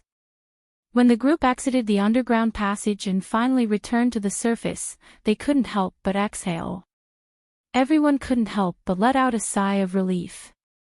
They felt that the unpleasant smell of blood that lingered in their noses had finally faded a lot. Arbor recalled Qi Xianxian and the rest and turned to look at the three people from the Dou clan. These three people had helped them quite a bit along the way. Even Dou Fengqi, who was usually very annoying, seemed to be much more responsible in front of an extreme organization like Tianyun. Prince Mo expressed his gratitude, causing the Dou brothers to feel somewhat fearful. After all, with His Highness's current status, there was no need for him to be so courteous with them. After the three Dou clan members left, Mo Lian summoned Little Seven and carried Arbor onto the dragon's back, flying towards the inner city. In the blink of an eye, he had arrived at the Eastern Palace. The two of them were preparing to return to the palace hand in hand to wash up and catch up on sleep. Hu Dequan, eunuch who had been waiting for a long time, ran over with a bitter face. With a round and fat face, he smiled and said to the two of them, "Your Highness Crown Prince, Crown Princess, this old servant has the Empress instructions. If the two of you return, please make a trip to Madame Goen's residence." The two of them looked at each other in dismay. What happened? Hu Dequan's face was full of smiles. He didn't dare to offend this troublesome couple in front of him at all. This servant heard that Madame Goen was assassinated.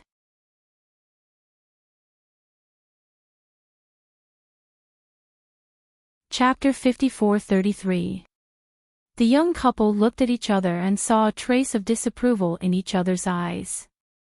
Hu Dequan's heart couldn't help but beat like a drum when he saw that the two didn't speak.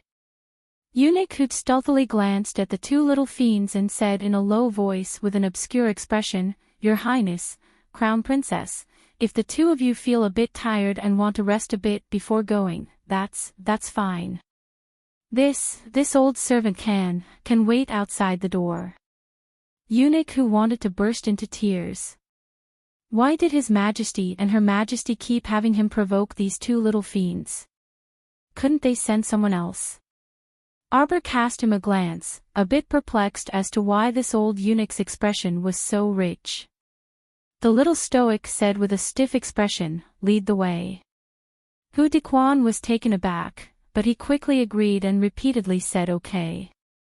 He hastily turned around and hurriedly walked outside while shouting, "Why aren't you quickly preparing the carriage? It's freezing outside, so add a few hand warmers inside the carriage." The little stoic crown princess didn't have much of an expression as she was led out of the Eastern Palace's main entrance by Prince Mo.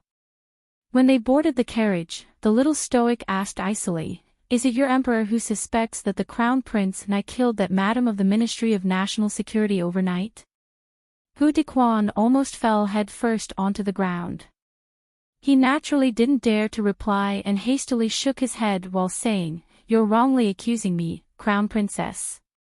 His Majesty treats the two of you with fatherly love, so he definitely wouldn't suspect you." As soon as he finished speaking, he saw the Crown Prince and Crown Princess both staring at him expressionlessly. Hu Dequan almost bit his own tongue, and he wanted to cry even more but had no tears. The Emperor always made things difficult for him. He always threw him, a lackey, into the crevice and had difficulty breathing to survive.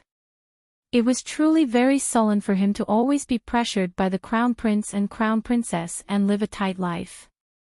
Hu Dequan saw that the two of them didn't say anything else. After they boarded the carriage and lowered the curtains, the old eunuch finally raised his sleeve to wipe the cold sweat on his forehead as a chill ran down his spine. Oh my God, this really made people feel a little scared. This Crown Princess didn't look like she had much to say on a normal day, but it couldn't be helped that she was more intelligent than others. Once he opened his mouth, everything he said was accurate. Wasn't it because the great emperor courted death by thinking that the death of the madam of the Goan family had something to do with this bastard couple? Speaking of which, Hu Dequan also believed that the death of Madame Goan might be related to the Crown Prince and his wife. After all, the young Crown Princess and Madame Goan had a deep grudge against each other. Although their relationship had eased a lot recently, it was only because Madame Goan did not seek trouble with the Crown Princess. But what if the Madam of the National Security Agency returned to her old ways and made the little Crown Princess unhappy again? No one knew if something else had happened between the two of them.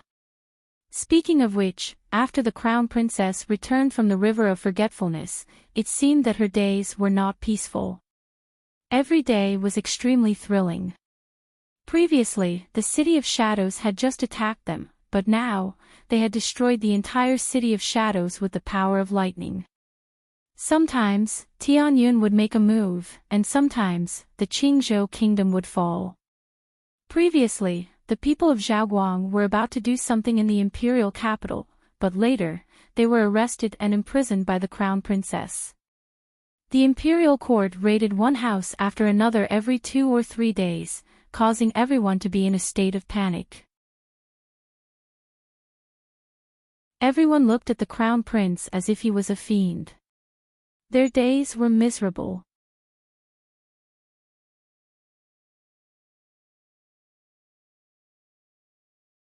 Chapter 54-34. Things seemed to have calmed down quite a bit recently, but Madame Goan had suddenly died in her residence. Strange things were happening every day. As a servant, he couldn't help but be on tenterhooks as he sat in the depths of the palace. It was hard to say when something would happen in the depths of the palace. Eunuch who walked in front of the carriage and stole glances at the carriage through the curtain from time to time. Although he knew that he couldn't see the movements of the two people in the carriage, Eunuch who couldn't help but glance in their direction. Madame Goan's residence wasn't in a remote area. After passing through Changle Street and detouring to the neighboring street, they arrived at their destination in no time. The junior eunuchs rushed forward to help the Crown Princess. But the young Crown Princess waved her hand and leaped to the ground, walking towards the main entrance. She didn't need anyone to help her. It wasn't as if she was missing an arm or a leg. Mo Lien caught up with her in amusement and asked in a low voice, "Jojo, are you angry?" The young Crown Princess rolled her eyes and complained softly, "When something happened, your father's first instinct was that it was us who did it." "Why do you think he would think that?" The Crown Prince had a profound expression on his face. He rubbed his chin and nodded, saying, "Maybe he thinks that Gowan has an unsettled feud with us." Arbor wagged a finger at him. "That's not the reason. It's your father who thinks that we're scammers." Arbor pointed out without batting an eyelid, "It's not the first time he thinks that we're scammers. Whenever there's a slight disturbance, he'll easily link it to us." Mo Lien, his wife's words seemed to make sense. The Crown Prince pursed his lips and reached out to hold his wife's small hand, muttering, "How are we scammers? Most of the time, we're very reasonable with people." Arbor nodded in agreement. "That's right, we've never scammed people." Eunuch who had followed the two through the door, almost tripped over the high threshold. He really wanted to ask the two nobles in front of him, "You two have probably long forgotten about all the things that happened in the past, right?" Hand in hand, the young couple stepped through the door and were led to the central courtyard by the servants. After entering the arch of hanging flowers, they saw a corpse covered in a white cloth lying at the bottom of the long corridor. Bai Wuxia was leading the head palace maid, Pearl, and the others to sit in the small pavilion opposite. When she saw the two of them approaching from afar, she stood up and walked down from the small pavilion. She smiled and greeted them. "Mo Lien, Jojo, you're here. Come and help Imperial Mother take a look. This Gowan's death is a bit strange." "Nyang nyang." Jinzhu hurriedly went forward and reminded her in a small voice. The Empress suddenly thought of something and hurriedly pulled Arbor's hand. "Gowan died in an undignified manner. His entire body is somewhat," the Empress thought for a long time and finally told the truth, "My whole body was cut up. If you don't like it, you don't have to look at it." Arbor, on the other hand, became curious after hearing the Empress's explanation. Gowan's wife was actually so pitiful. Not only was she assassinated in her residence, but her entire body was also cut up. How much hatred and resentment must there be to make Her Majesty so embarrassed to talk about it? Arbor's curiosity was piqued. He held the Empress's hand and said, "Imperial Mother, Jojo is not afraid." Bai Wuxia smiled and nodded repeatedly. He had to mentally prepare his daughter-in-law first.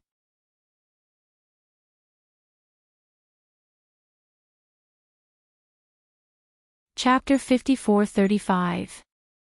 Otherwise, when she lifted the white cloth and saw Gowan's appearance, she would be frightened. From the beginning to the end, Empress Bai had never considered whether she would scare her son. In her opinion, her son was a man. If he couldn't even see this little bit of blood, how could he protect his wife and children in the future? The Empress asked someone to remove the white cloth covering Gowan's body. The young couple took a look and couldn't help but gasp. The person who came was really good. It was rare for them to see such a badly mutilated corpse. Gowan's body was really incomplete from top to bottom. Especially that face, it could almost give people nightmares. The face in front of them couldn't see Gowan's original appearance at all. His entire face had been dug out, leaving behind only a few terrifying holes. Arbor couldn't bear to look and turned his eyes away. He thought to himself, who did Gowan provoke? Even after her death, she can't be left in peace. Sigh. Bai Wuxia sighed and said in a low voice, "And this is after cleaning. You didn't see it at first." Bai Wuxia shook his head and said, "Her whole body is bloody. There's a piece missing from her body. It's fine if she's missing an arm or a leg. Her face has been dug out like this. If it weren't for a few bold women helping to clean it up, the corpse would be even more incomplete. That person must have a lot of hatred for her. Not only did she dig out her eyes, but she also made her unable to see in the netherworld. She also cut off her ears and nose, making her lose her 5 senses. In the end, she even sealed her mouth with a ball of mud." When Bai Wuxia said this, he couldn't help but sigh faintly. This is to make Gowan unable to reason even if she goes to the netherworld and sees the King of Hell. The little crown princess couldn't help but raise her eyebrows and say something conscientious. There's no such thing as hatred for no reason in this world. There's cause and effect first. Madam can't blame others for her current state. The corners of Prince Mo's lips curled up slightly. He knew that his little wife would scold anyone she saw, even if it was her mother, who she had a good relationship with. As a little wife who had a bottom line of justice in her heart, she would side with reason and not family. Bai Wuxiao was stunned. He secretly glanced at his daughter-in-law's expressionless face and secretly found it funny. She quickly nodded and followed Jojo's words. It's not that I sympathize with the National Security Agency, I'm just a little sad. After all, ever since Gwen became her father's adopted daughter, she had Glory City to take care of her. Her days had been pretty good. Then, Bai Wuxiao became the Empress of Shenzhou. She became the Empress's sworn sister openly and was given the title of Madam of the National Security Agency. She lived a carefree life like a fairy. As long as she didn't cause too much trouble, she would be able to live a carefree life without worrying about food and clothing for the rest of her life. Your Highness. A hidden guard hurriedly ran over and whispered a few words. Bai Wuxiao's expression changed slightly. He frowned and asked, "How many people?" "I estimate that there are more than 10 of them. They're all locked up in the cellar at the back.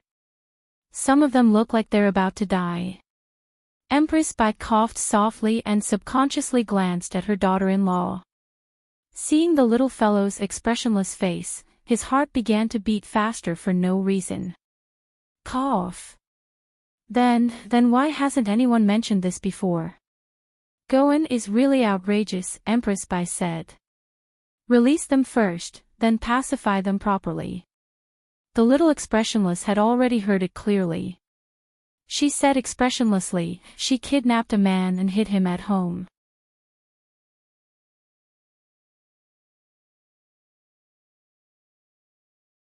Chapter 54-36.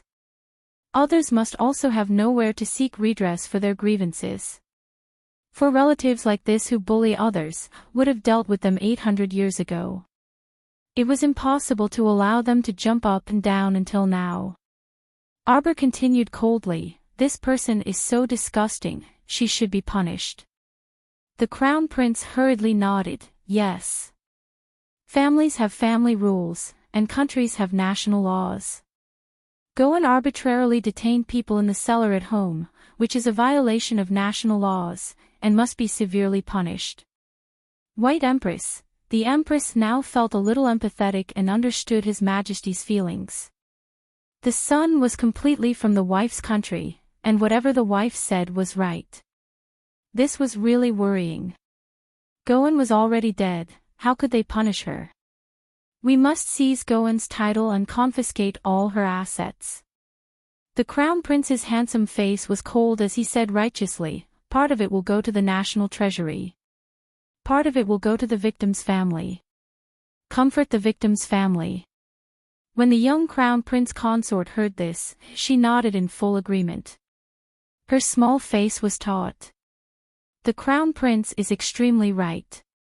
Mother, you mustn't shield them for the sake of Glory City's and grandfather's face, unable to differentiate right from wrong. White Empress, actually, it's not that serious. The old steward of Goen's residence couldn't help but wipe the cold sweat off his forehead. He knelt on the ground and cried out, "Her Majesty is Madam's foster sister and has accompanied Madam for decades." Hearing this, the little Crown Princess was furious, "You're still playing the sympathy card at this time." The old steward hurriedly cried out miserably, "But Madam is now dead, and died in such an undignified manner. If this matter is made public, first, it will smear the royal family's face, and second, it will be hard to explain to the old city lord." The little Crown Princess said coldly, "This is what you get for doing wrong. She only has herself to blame, so don't blame the heavens for being blind. If everyone is like her, relying on His Majesty and the Empress's power to snatch men and women from the common people, then how will the common people live? Will they still be able to live in peace? A man can't stand without integrity, and a country can't stand without integrity. If I were mother, I would throw this person to the city gate and whip her corpse for 3 days as a warning. The Empress suddenly widened her eyes. She now firmly believed His Majesty's words. No wonder His Majesty had a headache every time he saw his daughter-in-law. She was really a troublesome little girl. If anyone dares to use my name to do evil deeds outside, I will punish them and make sure that their entire family will have to bear the consequences. Let them know that it's not easy to be my relative. Crown Prince was speechless. The Empress, everyone was speechless. It was true. Being a relative of the little Crown Princess was never easy. Everyone knew that. Jojo. Empress Bai stuttered, the National Security Agency has indeed done wrong, but now, she has only herself to blame for her own death. If we throw the corpse out and whip it, it's not very respectful to the corpse. Furthermore, Glory City would lose face. Prince Mo's mouth twitched. See, Imperial Mother is stuttering now. She's regretting it now. Previously, she had seriously called the husband and wife over to see if they had anything to do with this matter. Hee. She's unlucky.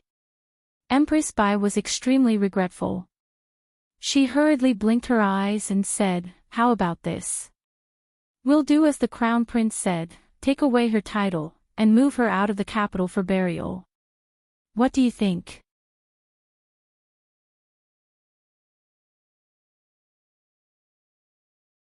Chapter 54-37. Imperial Mother, get someone to properly apologize to the families of the victims. Properly compensate them. Arbor looked deeply at the Empress. There are many things that cannot be compensated. The harm they suffered, the loss of dignity, these things cannot be compensated at all. Actually, people in high positions could not understand the suffering of the world at all. They were born with pride, coldness, and indifference. For example, the Empress, and even Jojo's Lotus, in reality, they could not truly understand the feeling of being locked up in a dark cellar, unable to cry out for help. Only those who had truly experienced it could clearly understand that feeling of despair, as well as the feeling of losing their dignity bit by bit. She did not blame them, because no one could understand at all. From their point of view, those beautiful young men who had been imprisoned in the cellar had indeed suffered a little. But now that they had been rescued, all they needed to do was to compensate them. Generous compensation would make their lives easier in the future, and that would be a great favor from the imperial family. But in reality, once the kind of terrible damage was done, it was impossible to erase the psychological shadow. The Crown Prince was used to looking at his wife's expression. At this time, when he saw her depressed expression, his heart suddenly thumped. He quickly stepped forward to grab Arbor's little hand, and turned to the Empress to say in a low voice, "Mother. The National Security Agency has simply disgraced you. Do you still want to protect her? It should be as Jojo said, throw her at the city gate and flog her for 3 days as a warning to others. In the future, let all the relatives of the imperial family be good people, and do not follow the example of the National Security Agency. This Crown Prince will not be merciful to any of them. What uncles, aunts, and concubines? As long as they dare to violate the laws of the country, oppress the common people, and fish in the countryside, they will all die. They must die. The Empress, son, you've fallen too quickly. Just now, you said that you would seize the title of the National Security Agency and confiscate all the family assets, but you did not say that you would further flog the corpse. Who would have thought that in the next second, you would change your mind and support your wife's idea of flogging the corpse? For your wife, you really don't care about anything else. You can even raise your eyebrows at your mother. What's the point of me raising you? On the carriage back to the Eastern Palace, Missouri Lien looked at his wife sitting there listlessly without saying anything. His heart couldn't help but beat like a drum. He approached her and pulled her into his embrace, repeatedly calling out, "Chow chow, chow chow, don't be angry, okay?" "Why would I be angry?" Arbor glanced at him and said in a mocking tone, "You people are born noble. How could you know how difficult life is? Compensation, compensation, compensation. The shattered dignity, the lost good times, could anything be compensated? What did they know about being locked up in a cellar where the sun couldn't shine on them?" Mo Lien's heart was beating wildly. He quickly hugged her and cried out, "Jojo, Jojo, you can't vent your anger on your husband. Your husband and I are on the same side. We are one. I will support you unconditionally. I will support you no matter what you do. Don't worry. In the future, if any of our relatives dare to step on my nose and do evil outside, no matter if they are uncles or aunts, this crown prince will not recognize them. You don't need to compromise on everything." Arbor impatiently threw away his hand. "You are the crown prince, you were born noble. Your mother is the empress and your father is the emperor."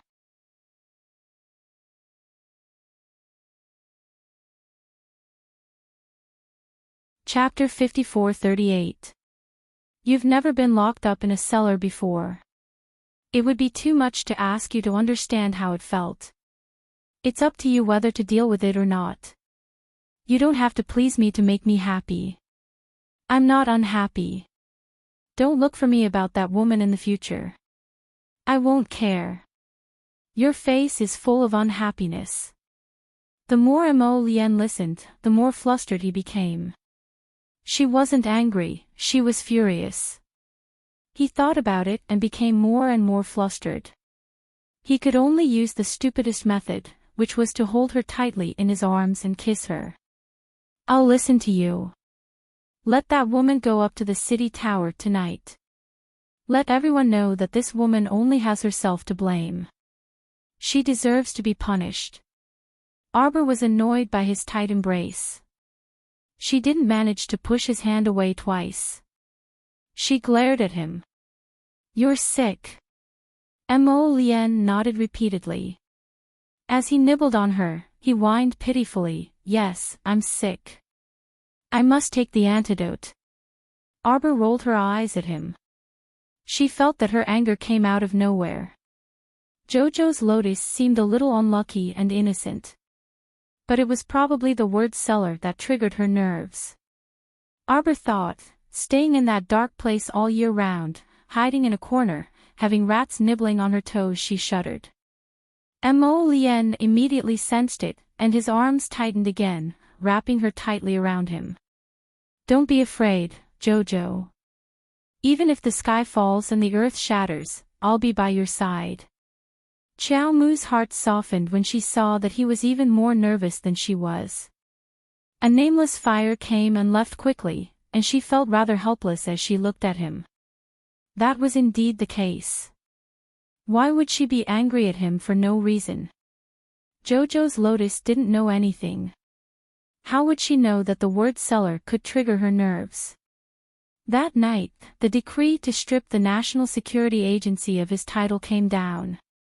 The National Security Agency's corpse was also hung up on the city tower. The crime of bullying the good and taking advantage of the good and handsome men was also clearly written down. Everyone spurned and cursed, and praised His Majesty and the Empress for being wise, and for not bending the law for favoritism. When the news reached the old king of Giantpain's ears, the old man's body trembled. He immediately gave himself a thumbs up in his heart. When he heard the crown prince's words of not recognizing even his own family from the servants, he immediately discussed with his son for an entire night and decided to continue to close the doors and decline visitors. At this time, one must not provoke the crown prince. Who knew who would be the next unlucky one? See, the National Security Agency is in big trouble now. It was still their King Giantpain's mansion that was wise. Long before the new year, they had closed their doors and refused to receive guests, squatting at home to count mushrooms. If he didn't see anyone, there wouldn't be any trouble, and he wouldn't be scolded by the crown prince and his wife. Wise, too wise. Look at what happened to the National Security Agency, and then look at himself. The old king of Giant Pain silently ordered his men to continue to close the door tightly. He wrote a memorial to be presented to the great emperor the next day, and once again asked for an illness to recuperate at home for a month. When the great emperor received the booklet from his old brother, he was so angry that he laughed. He didn't expect that this cowardly brother of his really had some foresight. When the crown prince's uncles, 7 aunts and 8 aunts heard the news and received the first-hand information, other than Prince Kong who laughed until he slapped his thigh, everyone else silently held a family meeting. They repeatedly warned the younger generation in the family not to court death. If they court death on the crown princess's head, they would really die. For 3 days in a row, the empress sent the head palace maid, Pearl, to deliver snacks to the young crown princess.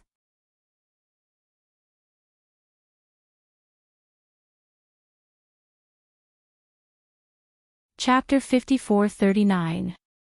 Only when she received her daughter-in-law's return gift 3 days later did she silently heave a sigh of relief. She turned around and angrily scolded the emperor. "Next time, don't make me go and find out what's going on. Look at what you've done. I already said, how can I touch the national security? It's not like I have nothing better to do. That day, I brought my daughter-in-law to destroy Zhaoguang's base. Are you stupid? You're always so suspicious, thinking that the young couple went to assassinate the national security. You even insisted that they go to the national security residence. If they didn't go, wouldn't it be fine? Look at how angry my father was. He went back to Glory City early this morning. Don't do it in the future." She had not been able to eat or sleep well for the past 3 days. The moment she closed her eyes, she would see her daughter-in-law looking at her coldly. She was afraid that her daughter-in-law would dislike her. Wouldn't she be wronged to death if that happened? The matter was caused by the emperor. The trouble was caused by the national security. What did it have to do with her? She was really wronged. She was on tenterhooks for several days and asked Pearl to plead for peace every day. Needless to say, when her daughter-in-law's expressionless face rose from the floor coldly, it made people's hearts in a mess. The emperor was angrily scolded by his daughter-in-law and vented all his anger on the courtiers. In the future, don't casually find trouble with the crown princess. If something happens, no one can save you. Don't blame me for not informing you in advance. I can't save you either. The aggrieved courtiers, "Big brother, none of us provoked her. Wasn't this recruited by the national security of your family? What's going on? Big brother, you're the emperor. You have the final say. We know that you kowtowed to your daughter-in-law and were scolded by her. You're a pitiful man. We'll forgive you." Speaking of which, the courtiers had already seen the reality. Ever since General Zhongli's family was transferred out of the capital and left the national political stage alone, didn't everyone know that the crown princess was not to be trifled with? Who would provoke that little fiend for no reason? They had warned their madams and misses 800 years ago not to court death. No one can save you if you court death. It rained this morning, but the weather began to clear up in the afternoon. Jojo sat by the window with Dolly in his arms. He flipped through the book in his hand listlessly. Mo Lien ran all the way in and saw her son lying quietly in her wife's arms. There was a suspicious glint at the corner of his mouth. Mo Lien quickly ran over and hugged Arbor. He lowered his head and kissed her on the forehead. "Jojo, did you miss your husband?" The past 2 days had been worrying him to death. For some reason, Jojo did not like to talk much. It was as if he had returned to the way he was a few years ago. She would occasionally answer his questions, but most of the time, she would be in a daze. This feeling of not being able to blend in with him made him panic for no reason. After hurriedly finishing up the matters at hand, the first thing Mo Lien did was come back to see Chow Chow. Arbor looked up and glanced at her. "Your grandfather returned to the glorious city this morning." Mo Lien's heart skipped a beat. She quickly nodded beside her and said, "Yes, yes, yes." "What's wrong?" "Nothing. He's probably very angry with me," Arbor said lightly. "The old man is very angry about the national security incident." Mo Lien quickly sat up and took Arbor's little hand. She said softly, "Actually, the old man just can't swallow his pride. He's not angry with you."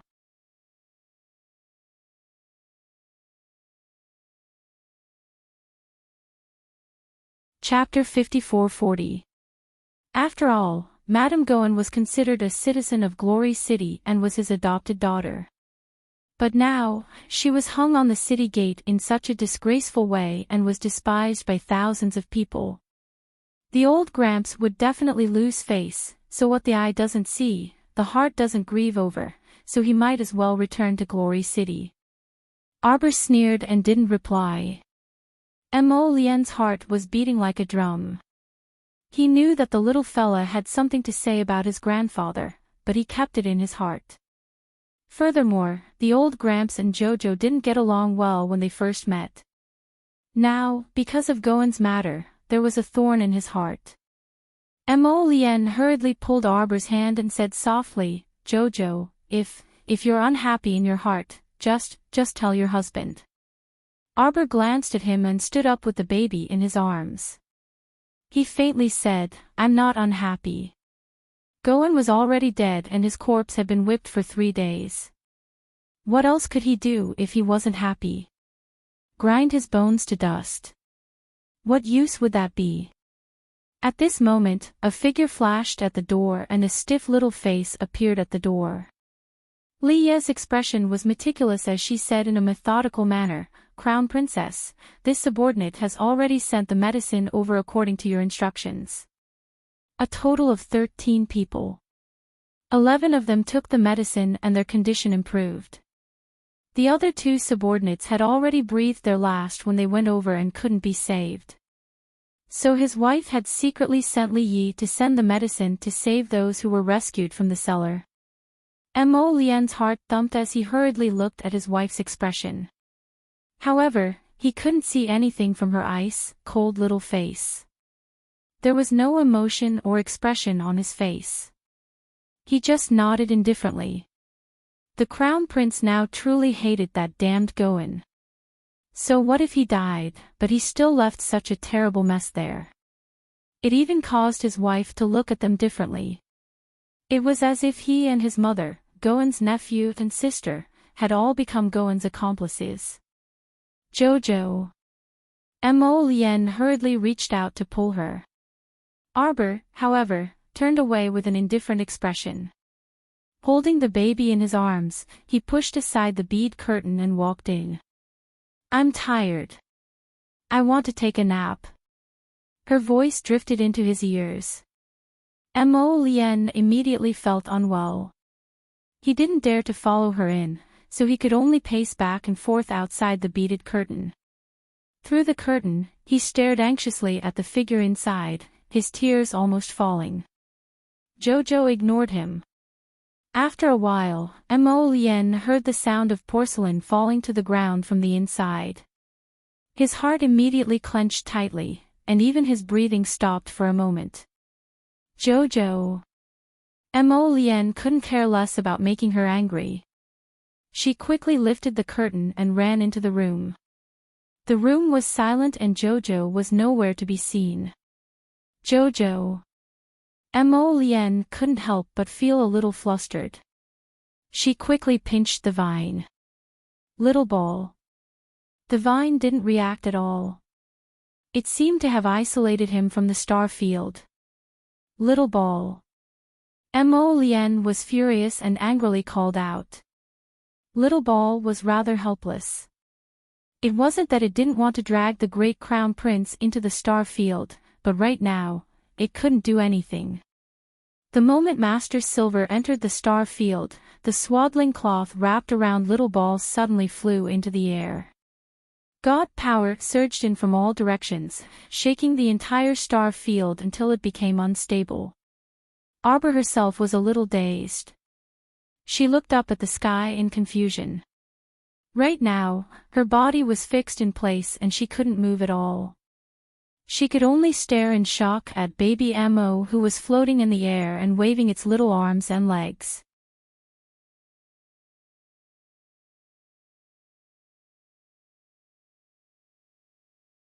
Chapter 54-41. Wasn't her son's appearance too magical? Could it be that he was going to advance again?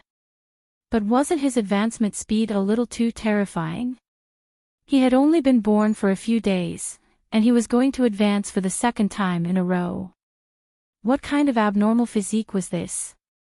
Arbor had a puzzled expression on her face as she stared at her son who was floating in the air without blinking. She could not make a sound for a long time. Chio's earth-shattering voice suddenly rang in her ears, "Master Silver, Master Silver." Baby Mo was really a pervert. "Master Silver, I think our star domain seems to be transforming into the holy domain." Arbor blinked her eyes, thinking that she had heard wrongly. How was the holy domain possible? Wasn't the holy domain only able to transform into the holy domain when she broke through to the transcendent realm? Arbor's pupils suddenly constricted. Could it be that her son was going to break through to the transcendent realm? With such a fast advancement speed, would his small body succeed? Arbor looked at her son who was floating in the air worriedly. Chio, can you stop him?" Arbor asked hurriedly. This child had completely inherited her cultivation from the moment he was born. On the day he was born, he had advanced to level 10 God tier with her. This kind of existence that violated the heavenly rules, no wonder the heavenly Tao would be so angry.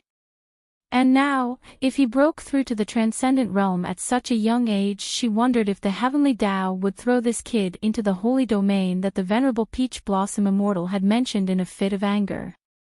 It was said that the holy domain was far away from the Forgotten River. Without the heaven stairway, one could not go there on their own. The funniest thing was that it was said that the holy domain was a vast expanse of white. There was no food, no wine, nothing. Everyone in the holy domain should have broken through to the transcendent realm and been captured by the heavenly Tao to be centralized and cultivated. Therefore, when she summoned the venerable Peach Blossom Immortal from the holy domain, he stayed in her star domain and did not want to go back at all. Her son was still so young. What if he was teleported over by the crazy heavenly Tao? When Arbor thought of this, she could not help but shiver. "Stop him, Chio. We can't let him advance to the transcendent realm now." Master. Chio hurriedly comforted her. "Don't worry. As long as you don't advance to the transcendent realm, baby Mo won't be able to enter the transcendent realm for the time being. But I feel that the realm in my body is loosening. I'm about to break through," Arbor said expressionlessly. Ever since she gave birth to the baby, Jojo realized that no matter how much she wandered around, it seemed that as long as her son advanced in level, she would be able to benefit from it as well. It seemed that they would advance at the same time. She didn't want to be so lazy, but there was nothing she could do about it. Chio hurriedly comforted her. "Don't worry, Master. Baby Mo had already advanced 2 levels previously. This time, he shouldn't be able to advance by much. It's probably just a small level. He won't be able to jump out of the range of a level 10 God tier." Xiao Mu involuntarily knitted her brows when she heard this. Why was she so unconcerned? Looking at the surging momentum in front of him and the speed at which the divine power flowed, it did not look like he had only advanced by a small level and could not jump 10 levels. Baby Mo's advancement was really earth-shattering. If it was outside, all the cultivators in the capital would have been alarmed by this time. Fortunately, they were on Fish Orchid Planet. Other than them, no one else saw it. Otherwise, if they saw such a small baby advancing to above level 10 of the god tier.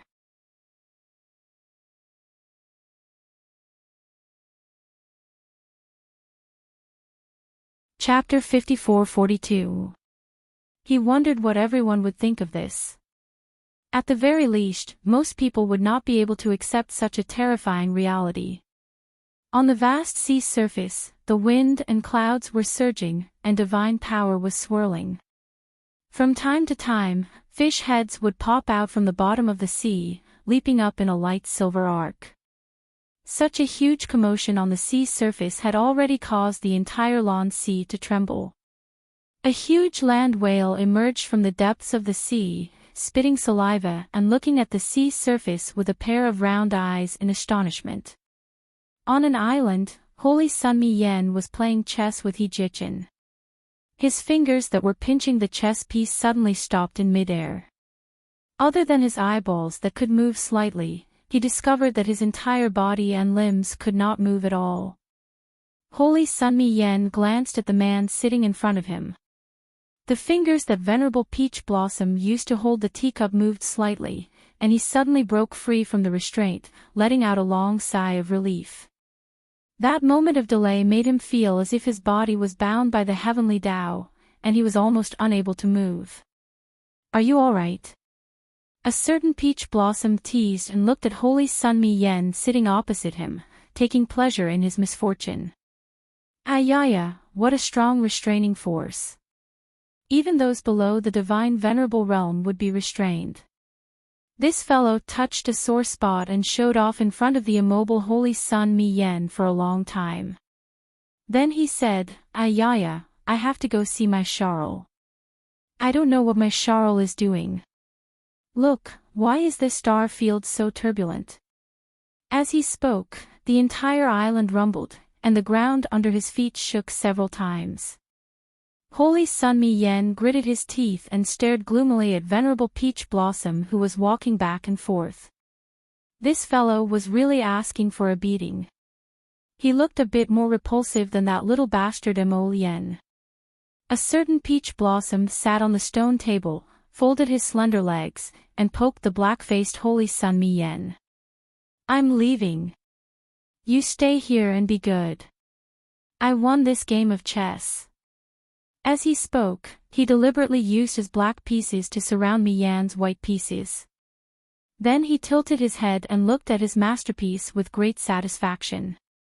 He won, and he won so beautifully, hee. Holy Sun Mi Yen, seeing him disappear from the island in a flash, Mi Yen could not help but roll her eyes. He was 100 years old, but his IQ was 0 years old. He couldn't even compare to baby Mo, who was just born a few days ago. He Chen's figure flashed, and when he appeared again, he was already standing beside Arbor. At this time, Xiao Mu was standing there motionlessly like a wooden puppet. When she saw Rotten Peach Blossom appear next to her, her eyes involuntarily shifted as she cast him a glance. "Aya, my Joe, you've been frozen. Are you tired? Do you want me to carry you to the side to sit for a while?" Arbor glared at him with her beautiful black eyes. Don't think that just because this fellow was laughing, she couldn't hear the gloating in his laughter. Reverend Peach Blossom pursed his lips. When he turned his head, he saw baby Mo, who was enveloped in a myriad of streams of divine power, in midair. Baby Mo was currently wrapped in a small cocoon that was overflowing with light. One could only vaguely see 2 tiny hands poking out of the swaddling clothes. These tiny hands made a circle in the air, and they were contrasted by the sparkling and translucent halo. Reverend Peach Blossom stared for a while, then frowned and said softly, "Jojo, is little Furball advancing again?" Was there really no problem with this child advancing so quickly? Arbor continued to glare at him.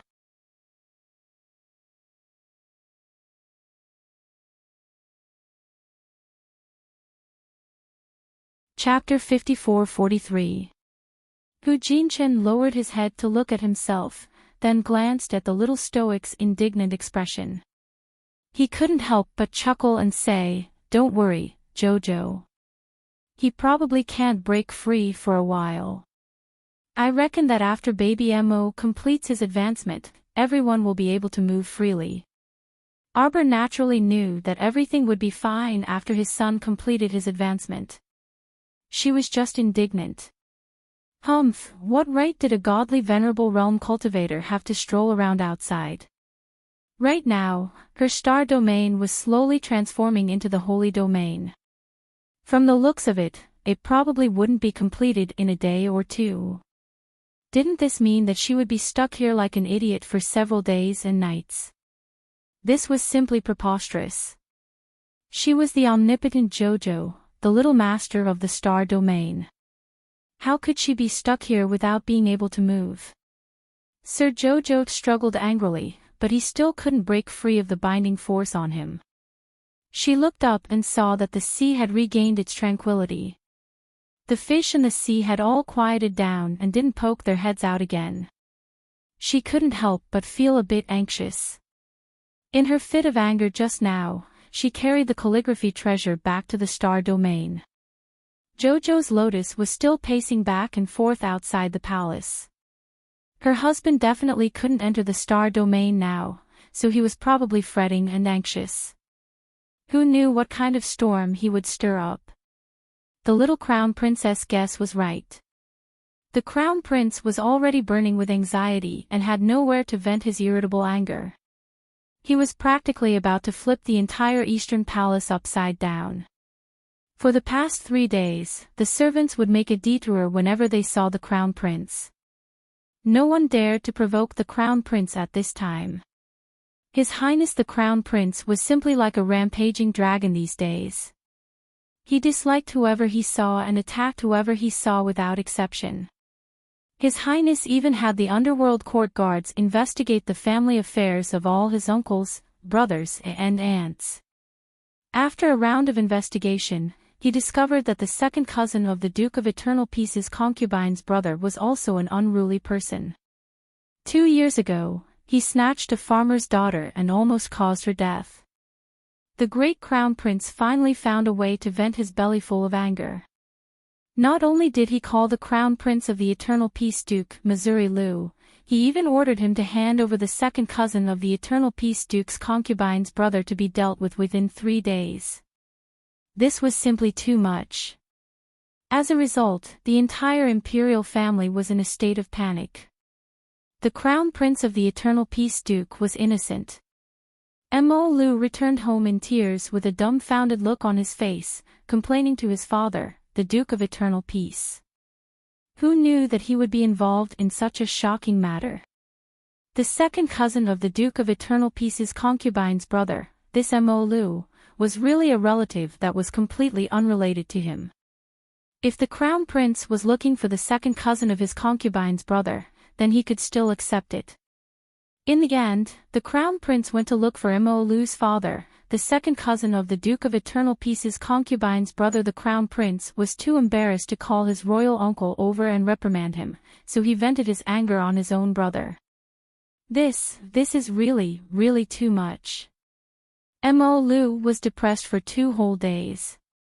After going around in circles a few times, he finally dragged out that scourge of a second cousin brother and helped the crown prince vent his anger.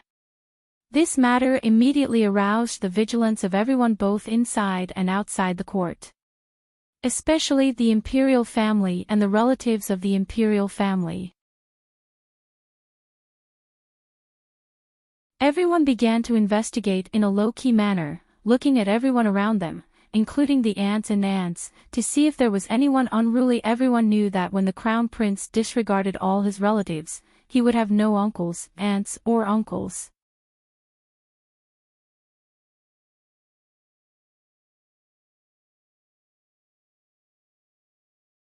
Chapter 54-44. A distant relative of the Eternal Peace royal family had kidnapped a woman and treated human life like grass, causing the Crown Prince of Eternal Peace to be fined 6 months of his salary.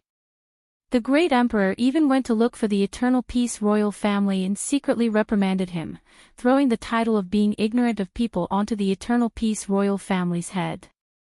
The Eternal Peace royal family was so angry that when he returned home, he immediately investigated all of his distant relatives.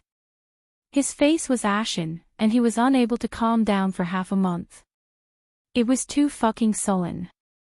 Who knew that a concubine's family, a distant relative, would be dug out by the crown prince and punished? How angry must the crown prince have been these past few days for him to do such a heinous thing? Arbor's days in the star field were not easy either. Rotten Peach Blossom kindly carried her to a peach tree and even got her a stool to sit on, improving her upright posture. It took the outside world 5 days to transform the star field into the saint field. The people and beasts in the star field were complaining incessantly in their hearts.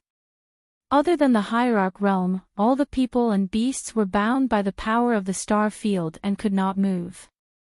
The anxious and frustrated mood at the beginning, after dozens of hours, everyone had no choice but to collectively accept their fate. They temporarily accepted the fact that they could not move, and could only calm their minds and silently cultivate.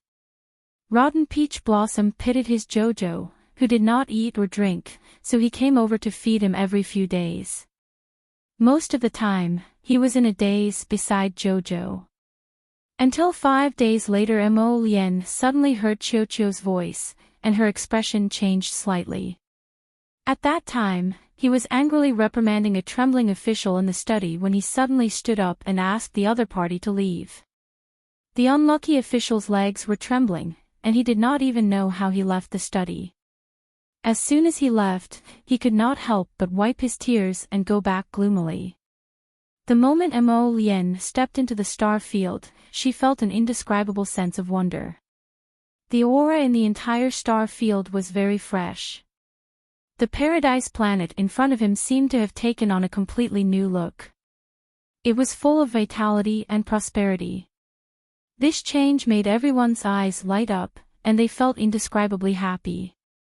Crown Prince Mo's gloominess over the past few days was instantly swept away when he saw his wife meditating with her eyes closed under a peach tree.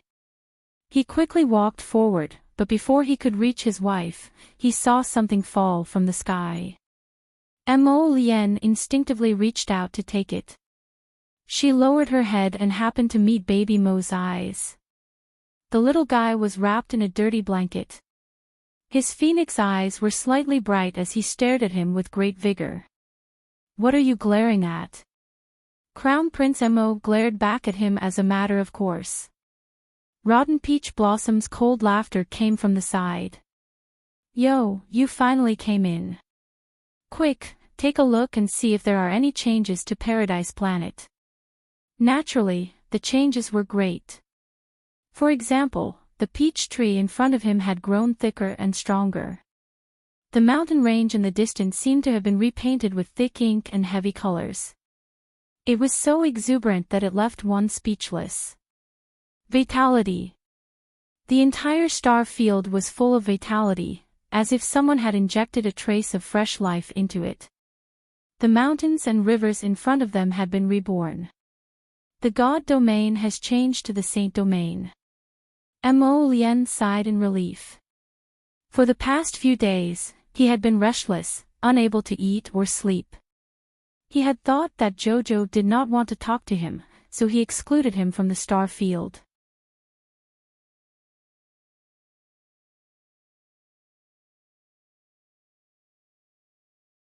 Chapter 54-45. From the looks of it now, it was probably due to the sudden transformation of the star domain into the saint domain that caused him to be unable to enter for the past few days. Jojo probably didn't even have time to react before the divine domain began to transform, and she couldn't contact him anymore. Thinking of this, Mo Lien couldn't help but calm down a little. He had been on tenterhooks for many days, and he really couldn't eat or sleep well. His wife suddenly disappeared with the baby. It was really a scary thing. "Hey, do you want me to tell you? Why is this star domain transforming?" Venerable Peach Blossom flashed in front of him with a smile, revealing an expression of watching a good show as he looked him up and down. His voice was filled with schadenfreude. Yo, Your Highness, the Crown Prince hasn't slept well these past few days. Looking at this haggard little face, it really made one's mood happy. Mo Lien glanced at him. Ha! I can't sleep well outside, but do you think you can sleep well inside? Looking at this guy, it was obvious that he hadn't slept for a long time. His eyes were about to have dark circles. Did he think that no one could see it? Ha ha! Venerable Peach Blossom blinked his eyes. Seeing him float past him with Mo Bao in his arms, he couldn't help but snort. He really hadn't slept much during this period. If he wasn't staring at Jojo, he had to keep an eye on Mo Bao, that little ancestor. He was afraid that something would happen to the mother and son if they advanced too quickly. In the end, everything went smoothly. Mo Bao and his mother successfully reached the peak of level 12 of the Divine Domain. Just as they were about to break through to level 13, they stopped. Venerable Peach Blossom was already used to being provoked by Mo Bao. When he saw his realm soar, he just calmly glanced at him. The child's father had a calm expression on his face. Although he could sense that the child's realm had increased a lot as soon as he caught him, the child's father didn't say anything. They just looked at each other silently and glared at each other. Mo Bao spat out a mouthful of bubbles at his father with a look of disdain. His pair of phoenix eyes were dark, and the expression on his cute little face was wooden. On the other side, Arbor exited his cultivation state and found that he could move his hands and feet. Just as he was about to stand up, he heard Chio's noises from his conscious. Master, master, master, master. You and baby Mo have both reached the pinnacle of level 12 god tier. Arbor's small face was expressionless. Didn't you say that Mo Bao, this child, would only advance in a small area at most, and wouldn't be able to jump out of the 10th level? How much of a scammer are you? That was why he could say such irresponsible words earlier. If it wasn't for Rotten Peach Blossom suppressing him, baby Mo would have probably become a level 13 god tier master without any hindrance. This speed of advancement was clearly much faster than his mother, his father, and anyone else in this world. As for his mother, Jojo, she had borrowed her son's power to rapidly advance in rank more than once. Who would believe it? She didn't want to advance in rank so hastily, but her son's advancement was like picking up a cabbage. It was so fast that even Charles didn't want to look at it. Most importantly, if his son had advanced, then so be it. Why did he have to tell the Heavenly Tao that Jean City was a saint? Even the Heavenly Tao wouldn't believe it. This child was really too talented, Lord Jojo thought to herself. Cho continued to make a ruckus. Master Silver, Master Silver. Cho originally thought that since little Master Silver had just advanced a few days ago, logically speaking, it was indeed impossible for him to advance so quickly again.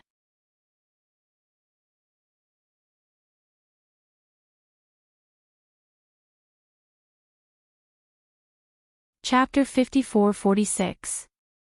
Moreover, Master hasn't had any fortuitous encounters and hasn't been cultivating properly. Reality has proven that everything in this world really doesn't make sense. Little Master's abnormality may be several times higher than yours, Master. Arbor, why did these words sound so awkward? Alright, stop spouting nonsense. Chiao Mu grumpily rebuked Cho. Can you sense how the little dumpling's body is doing? Very good. Cho hurriedly said, Master, you don't have to worry. Little Master's body has already entered the range of the immortal bone. Arbor, pretend she didn't ask. Master, Cho has another peerless piece of good news for you. Arbor was expressionless as she coldly responded with an "oh" in her conscious. The sapling immediately couldn't take it anymore and jumped up and down, shouting, Master, your attitude isn't right. Master. Cho-Cho said he has a peerless piece of good news for you. You should at least show some excitement. Look at you now, you're actually completely indifferent after hearing such good news. Master, what exactly are you thinking, Master? Hurry up and say it, Arbor snapped back. If you don't say it, I'm leaving my conscience right now. Now, she could see a little treant standing on the luxuriant sacred tree in her Dantian star region, waving its branches and branches as it smiled brightly at her. That silly look was simply unbearable to look at. Arbor looked at it speechlessly. Are you going to say it or not? The sapling angrily waved its branches. Master, I was just about to say it, don't interrupt. Arbor was so angry that she laughed. Without waiting for her to shout, Cho-Cho hurriedly said, Master, I actually have two pieces of news for you. One is a peerless piece of good news. The other isn't so good. Which one do you want to hear first? This noisy and troublesome tree was long-winded and liked to keep her in suspense. Arbor simply reached out and pulled it out of the star region, lifting it onto her palm. She opened her eyes and stared coldly at the little tree in her palm. In the blink of an eye, Cho-Cho seemed to see stars flickering in and out of her tranquil and boundless eyes. Cho-Cho's heart could not help but skip a beat. The moment he opened his mouth, he could not help but stutter, Master, Master, are you about to break through to the transcendent God realm? Master's eyes seemed to contain the power of thousands of stars, as if she was about to break through to the saint level. Arbor glanced at him and said calmly, Not so fast. How could it be so easy to break through to the transcendent God realm? The little tree only knew how to make wild guesses. Tell me your good news and bad news, Arbor said faintly, not noticing the two men standing not far from the mahogany tree and looking at her. She was curious and focused all her attention on the tiny treant in her hand. What are you waiting for? The little treant hurriedly nodded and stammered, Master. Let me tell you the good news first. The good news is that I have another bone-forging pill of a higher grade. This time, you can turn your newly entered god bone into a saint bone in one go. If it was a saint bone, then no one below the holy venerable realm would be able to hurt little Master. Arbor raised her eyebrows in surprise and thought for a while before nodding. What kind of price do I have to pay? Chiao Chiao was very clear that little tree, this deceitful fellow, had first strongly promoted the benefits to her. I'm so sleepy. I'll make up for it tomorrow.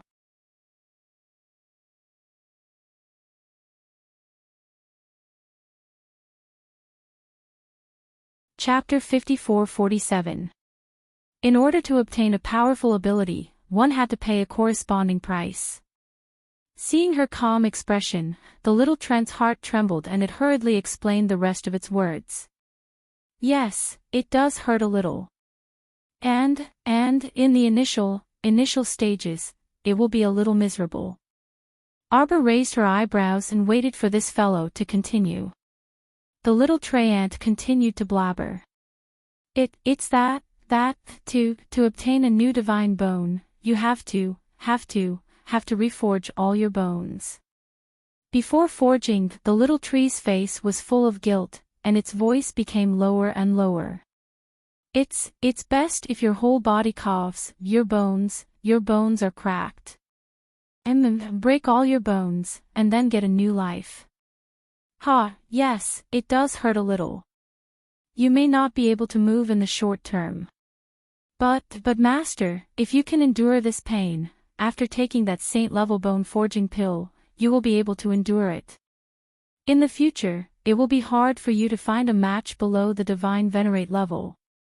Just as the little tree finished speaking, it realized that the little Master in front of it seemed to be off all over. Jojo's head was covered in cold sweat, and her gaze was a little dazed. It seemed that her body was actually trembling slightly. The little treant was a little panicked and hurriedly waved its hands. Master, don't panic. Don't be afraid. If you don't want to eat this bone-forging pill, We won't eat it." The moment it finished speaking, it felt its little body being sent flying by a punch. "Ouch!" It cried out in shock as it was thrown in an arc in mid-air and was instantly thrown far away. Mo strode forward and hugged Arbor in his arms. He lowered his head and looked at her worriedly. He patted her back lightly and said in a low voice, "Jojo, Jojo. Don't be afraid, don't listen to the little tree's nonsense. We won't eat that pill." Arbor came back to her senses and realized that she was covered in cold sweat. She was instantly depressed. She couldn't help but clench her fists tightly and pursed her lips, not saying anything for a long time. He didn't expect that after so long, his mental fortitude was still so weak. Just hearing the sapling talking about breaking all the bones in her body made her think of the days when all her limbs were broken and she crawled around like a pitiful little worm.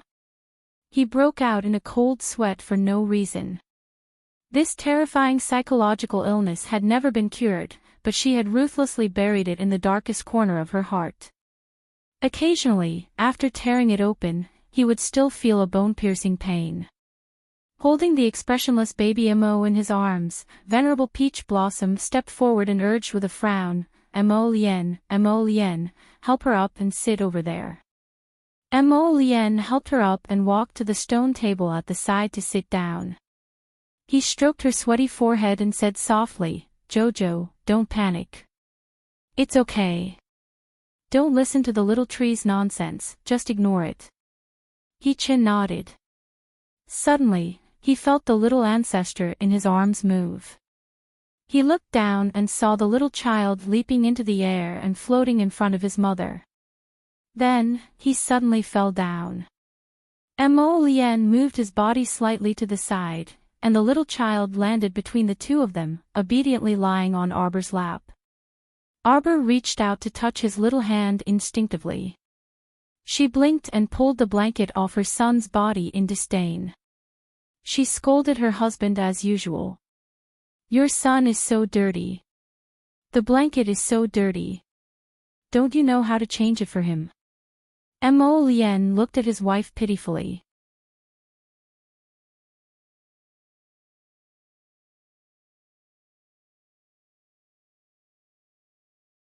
Chapter 54-48. "Wife, please be reasonable. I've only seen my son for a few minutes, and he looks so dirty. Is it because of me?" Arbor glared at him in annoyance. "Hurry and change." Hu Shichen nodded in agreement and did not hesitate to add insult to injury. "That's right. You don't know how to be a father at all." Mo Lien pitifully reached out to take the dirty calligraphy. Couldn't her son be a normal baby? He could make himself look so dirty just by staying in the star domain. Who knew what he had been doing all this time? His fingers had just touched the little ancestor's swaddling clothes. Who would have thought that a fair hand would reach out from the side and slap his hand away? "Look at how clumsy you are.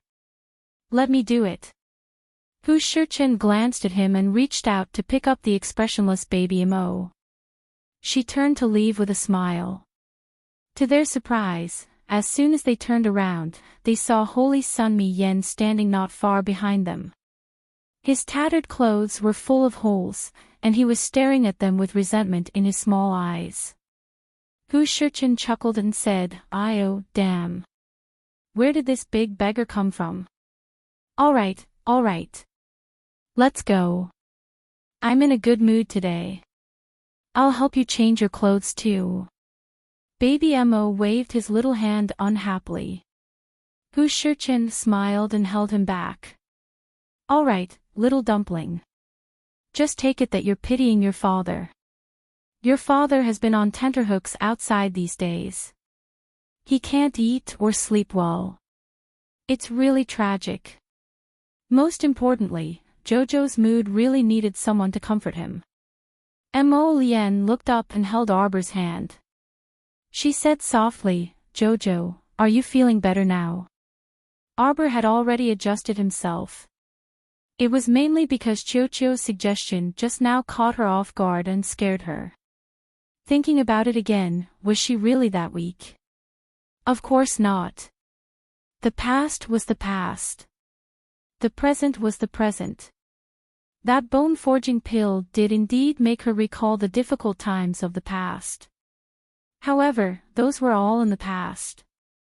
If she wanted to further refine her body, she might consider the bone-forging pill. However, it seemed that as long as she thought about the pain of having her bones broken, her body would still tremble uncontrollably. Mo Lien held her hand tightly and sat close to her. She looked down at her and said, "Jojo, don't think about the past." Arbor shook his head and looked up at him with a determined gaze. "The harder it is, the more you have to overcome it. I shouldn't let the fear in my subconscious grasp me. Only by resolutely overcoming it could he break through the last demonic barrier in his heart." Mo Lien couldn't help but be startled.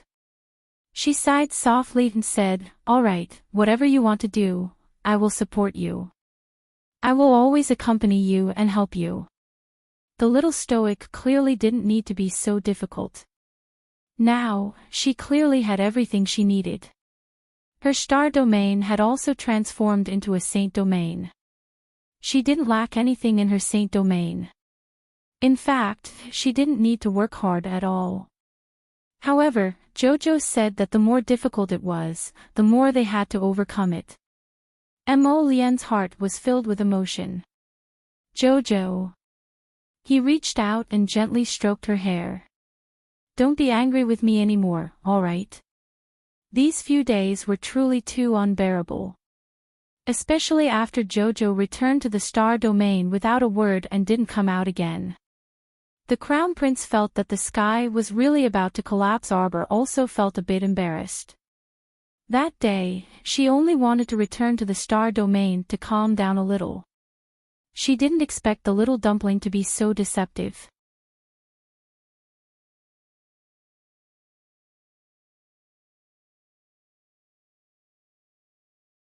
Chapter 54-49. Now that she thought about it, she indeed shouldn't have made Jojo's lotus worry for so long for no reason. When she thought of this, the little stoic couldn't resist raising her hand to stroke her husband's slightly haggard handsome face. I'm not angry at you. It was just that when she thought of the National Security Agency's actions, she felt a little angry, but actually, the National Security Agency's matter really had nothing to do with the Crown Prince. The two of them didn't have a good relationship, and to be honest, they had fallen out more than once. If she took her anger out on Jojo's lotus because of the National Security Agency's matter, Jojo would feel wrong just by thinking about it. When Mo Lien saw that her expression had eased, the huge rock that had been weighing on his heart finally settled down steadily. He hastily pulled her into his embrace and lowered his head to rub against her head. "Jojo, don't ignore me when you're angry in the future, okay?" Arbor couldn't resist rolling her eyes at him. Who could maintain a good mood when they were angry? "Don't worry, something like the National Security Agency won't happen again in the future," Mo Lien said to her with certainty. "When you weren't around, I fiercely taught everyone around me a lesson. I guarantee that they won't dare to make the same mistake again for the next 8 to 10 years. Arbor blinked her eyes. She seemed to have picked up on something from Jojo's lotus's words. It seemed like everyone around Jojo's lotus didn't have a good time when she wasn't around. Was she imagining things, or was this the truth? "What did you do?" Arbor couldn't help but ask curiously. Jojo's lotus should be quite anxious recently, and the people around him probably didn't have a good time either. When Arbor thought of this, she couldn't conceal her curiosity and pretended to ask nonchalantly, "Jojo's lotus, could it be that you laid your hands on your uncles and brothers?" "Laid my hands on what?" Mo Lien shook his head calmly and said, "How could that be? I was very polite to them. It's just that something happened to Malyo's family, so I punished him according to the nation's laws and family rules. He is very grateful to me." Xiao Mu blinked, only feeling that this sentence sounded awkward no matter how she heard it. He felt that after he dealt with Brother Mo and Brother Lu, they were quite grateful to him. Mo Lien saw the look of disbelief on her face and hurriedly said, "It's true. His distant cousin was found out by me and I punished him to teach his family a lesson. Naturally, he will be grateful to me. Their whole family will remember my kindness." "Is that so?" Arbor silently glanced at his husband and suppressed the smile on his lips. Wasn't her husband venting his anger on her? It was a pity that Mo Lu's family was mercilessly insulted by the crown prince. However, it was their family's bad luck. If they hadn't done anything wrong, they wouldn't have been scolded. Arbor snorted and threw the matter of the Mo Lu family to the back of his mind. Grasping his palm with her small hand, Xiao Mu looked at him and said, "Xiao's Lien, I was in the wrong this time. I shouldn't have taken my anger out on you about the national security incident, and I shouldn't have returned to the Star region without saying goodbye. It's just that after that, the Star region's sudden advancement was actually your son's fault. This has nothing to do with me." When it came to the ability to shift the blame, if Jojo claimed to be second, no one would dare to claim to be first. This guy didn't hesitate to shift the blame to his son. His conscience didn't hurt at all. Looking at her little mouth smacking, saying how his son had tricked him and how he had started advancing the moment he entered the Star region.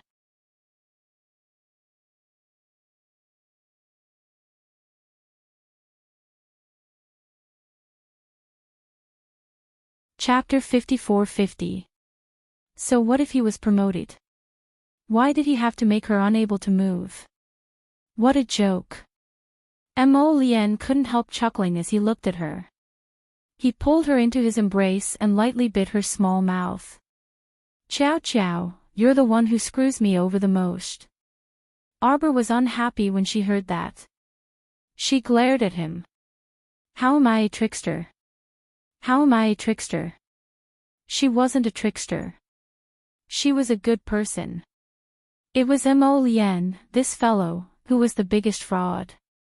"Your son has inherited your trickery." Arbor pursed her lips. "Don't call him a trickster. He's just inheriting your fine tradition. The student has surpassed the master. He'll definitely be trickier than you in the future." Mo Lien laughed. The haze of the past few days was swept away. The next day, Kai Xiao and Kai Chi realized that the little crown princess had finally returned to the Eastern Palace. The two of them cried tears of joy. They decorated themselves with lanterns and banners and told the good news to all the palace maids and eunuchs in the Eastern Palace. The haze that had shrouded the Eastern Palace for the past few days was finally dispelled and the sun could be seen. Everyone was in high spirits, as if they were celebrating the new year. People were in high spirits. Arbor couldn't understand why these people were so happy. She continued to live her life as usual. In her spare time, she would draw talismans, refine pills, and cultivate with her son. That's right, the little guy had an extremely high passion for cultivation. His positive attitude was simply breathtaking. Master Jojo always tried to attract his son's attention with things that babies liked, but it didn't work very well. One day, Jojo opened her eyes and realized that her husband wasn't by her side. She looked up. The sun was bright and clear. It was probably past 7 in the morning. Her husband had already gone to court. She sat up and flipped the blanket. She couldn't find any trace of her son. She asked Little Tree Bowl, "Where's Little Furball?" Little Furball went to Fish Orchid Planet to absorb sacred power. Master Jojo's expression became strange. Why did he feel that such a small child like Xiao Tuanzi seemed to have an excessive desire for supreme cultivation? He couldn't be thinking of advancing again, right? If this went on, how could he endure it? Would others still be able to live? Don't tell me you're thinking of breaking through to the transcendent realm before you're a month old. Master, Little Furball has gone to Peach Blossom Slope. Do you want to come and take a look?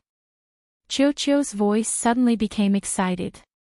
Peach Blossom Slope. Arbor froze for a moment, then quickly jumped off the bed. She lowered her head and looked at her own disheveled appearance. She hurriedly ran to wash up and put on her clothes. I'll be right there. What is Xiao Tuanzi doing? Master Silver, come quickly, come quickly. Chio's excited voice immediately flew up, its tone filled with disbelief. You definitely can't imagine it.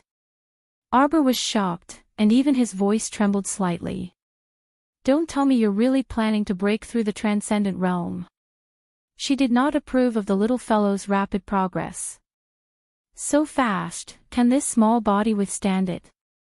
Arbor entered Paradise Planet in fear and trepidation, quickly moving in the direction of the airflow. In an instant, her figure appeared on the peach blossom slope. However, the strange thing was that Arbor did not see her son at first glance. Instead, she saw the back of a figure in a green and blue silk robe standing on the peak of the peach blossom slope not far away. Under the blooming peach plant, a few naughty pink petals landed on that person's long hair that was draped over her waist.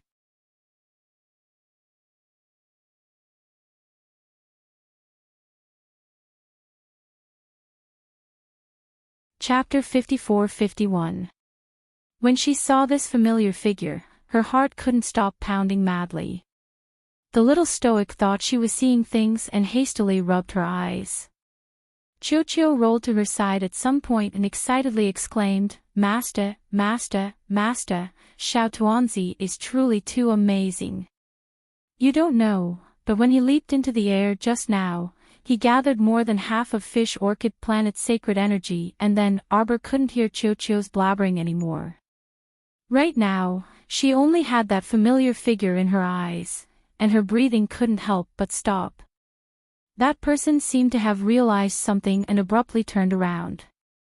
She was holding a small swaddle in her arms and looked at her with a gentle gaze. A gentle smile slid across her exquisite features. His entire person was like a lively scroll painting, suddenly leaping into her eyes. Just like several years ago, that person leaned against the window and slowly turned around, her eyes extremely enchanting and charming. Just like back then, she tilted her head and waved her hand at her with a grin. Disciple, Master has come to disturb you. Nothing had changed. Everything seemed to be the same as before. Arbor stood there in a daze, unable to say anything for a long time. Until Murong Sun tilted her head and smiled at her.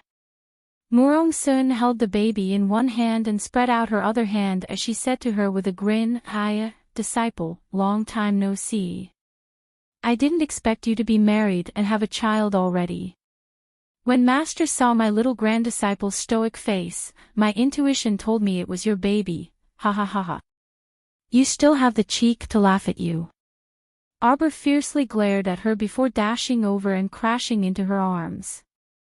Murong Sun, you damn liar.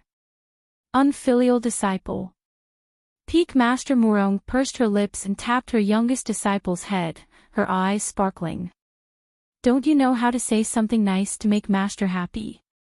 Arbor hugged her back and grumbled, damn liar, you missed the coming-of-age ceremony and also the wedding. Now, you can only attend my child's 1-month-old celebration.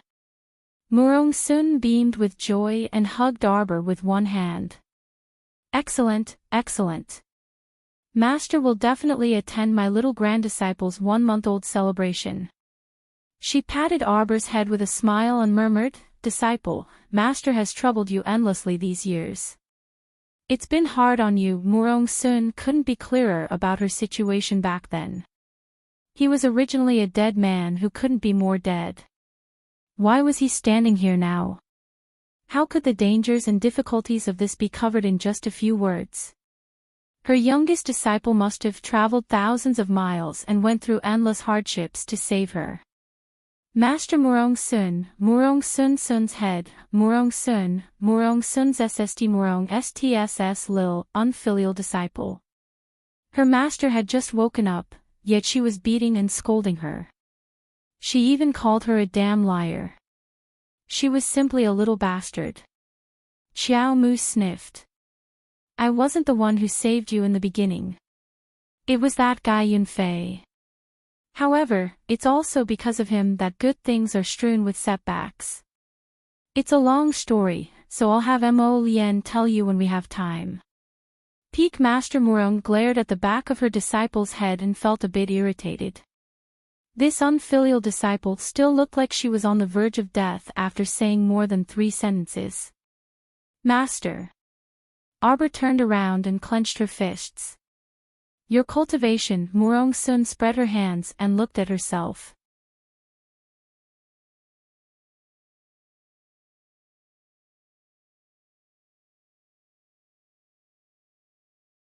Chapter 54-52.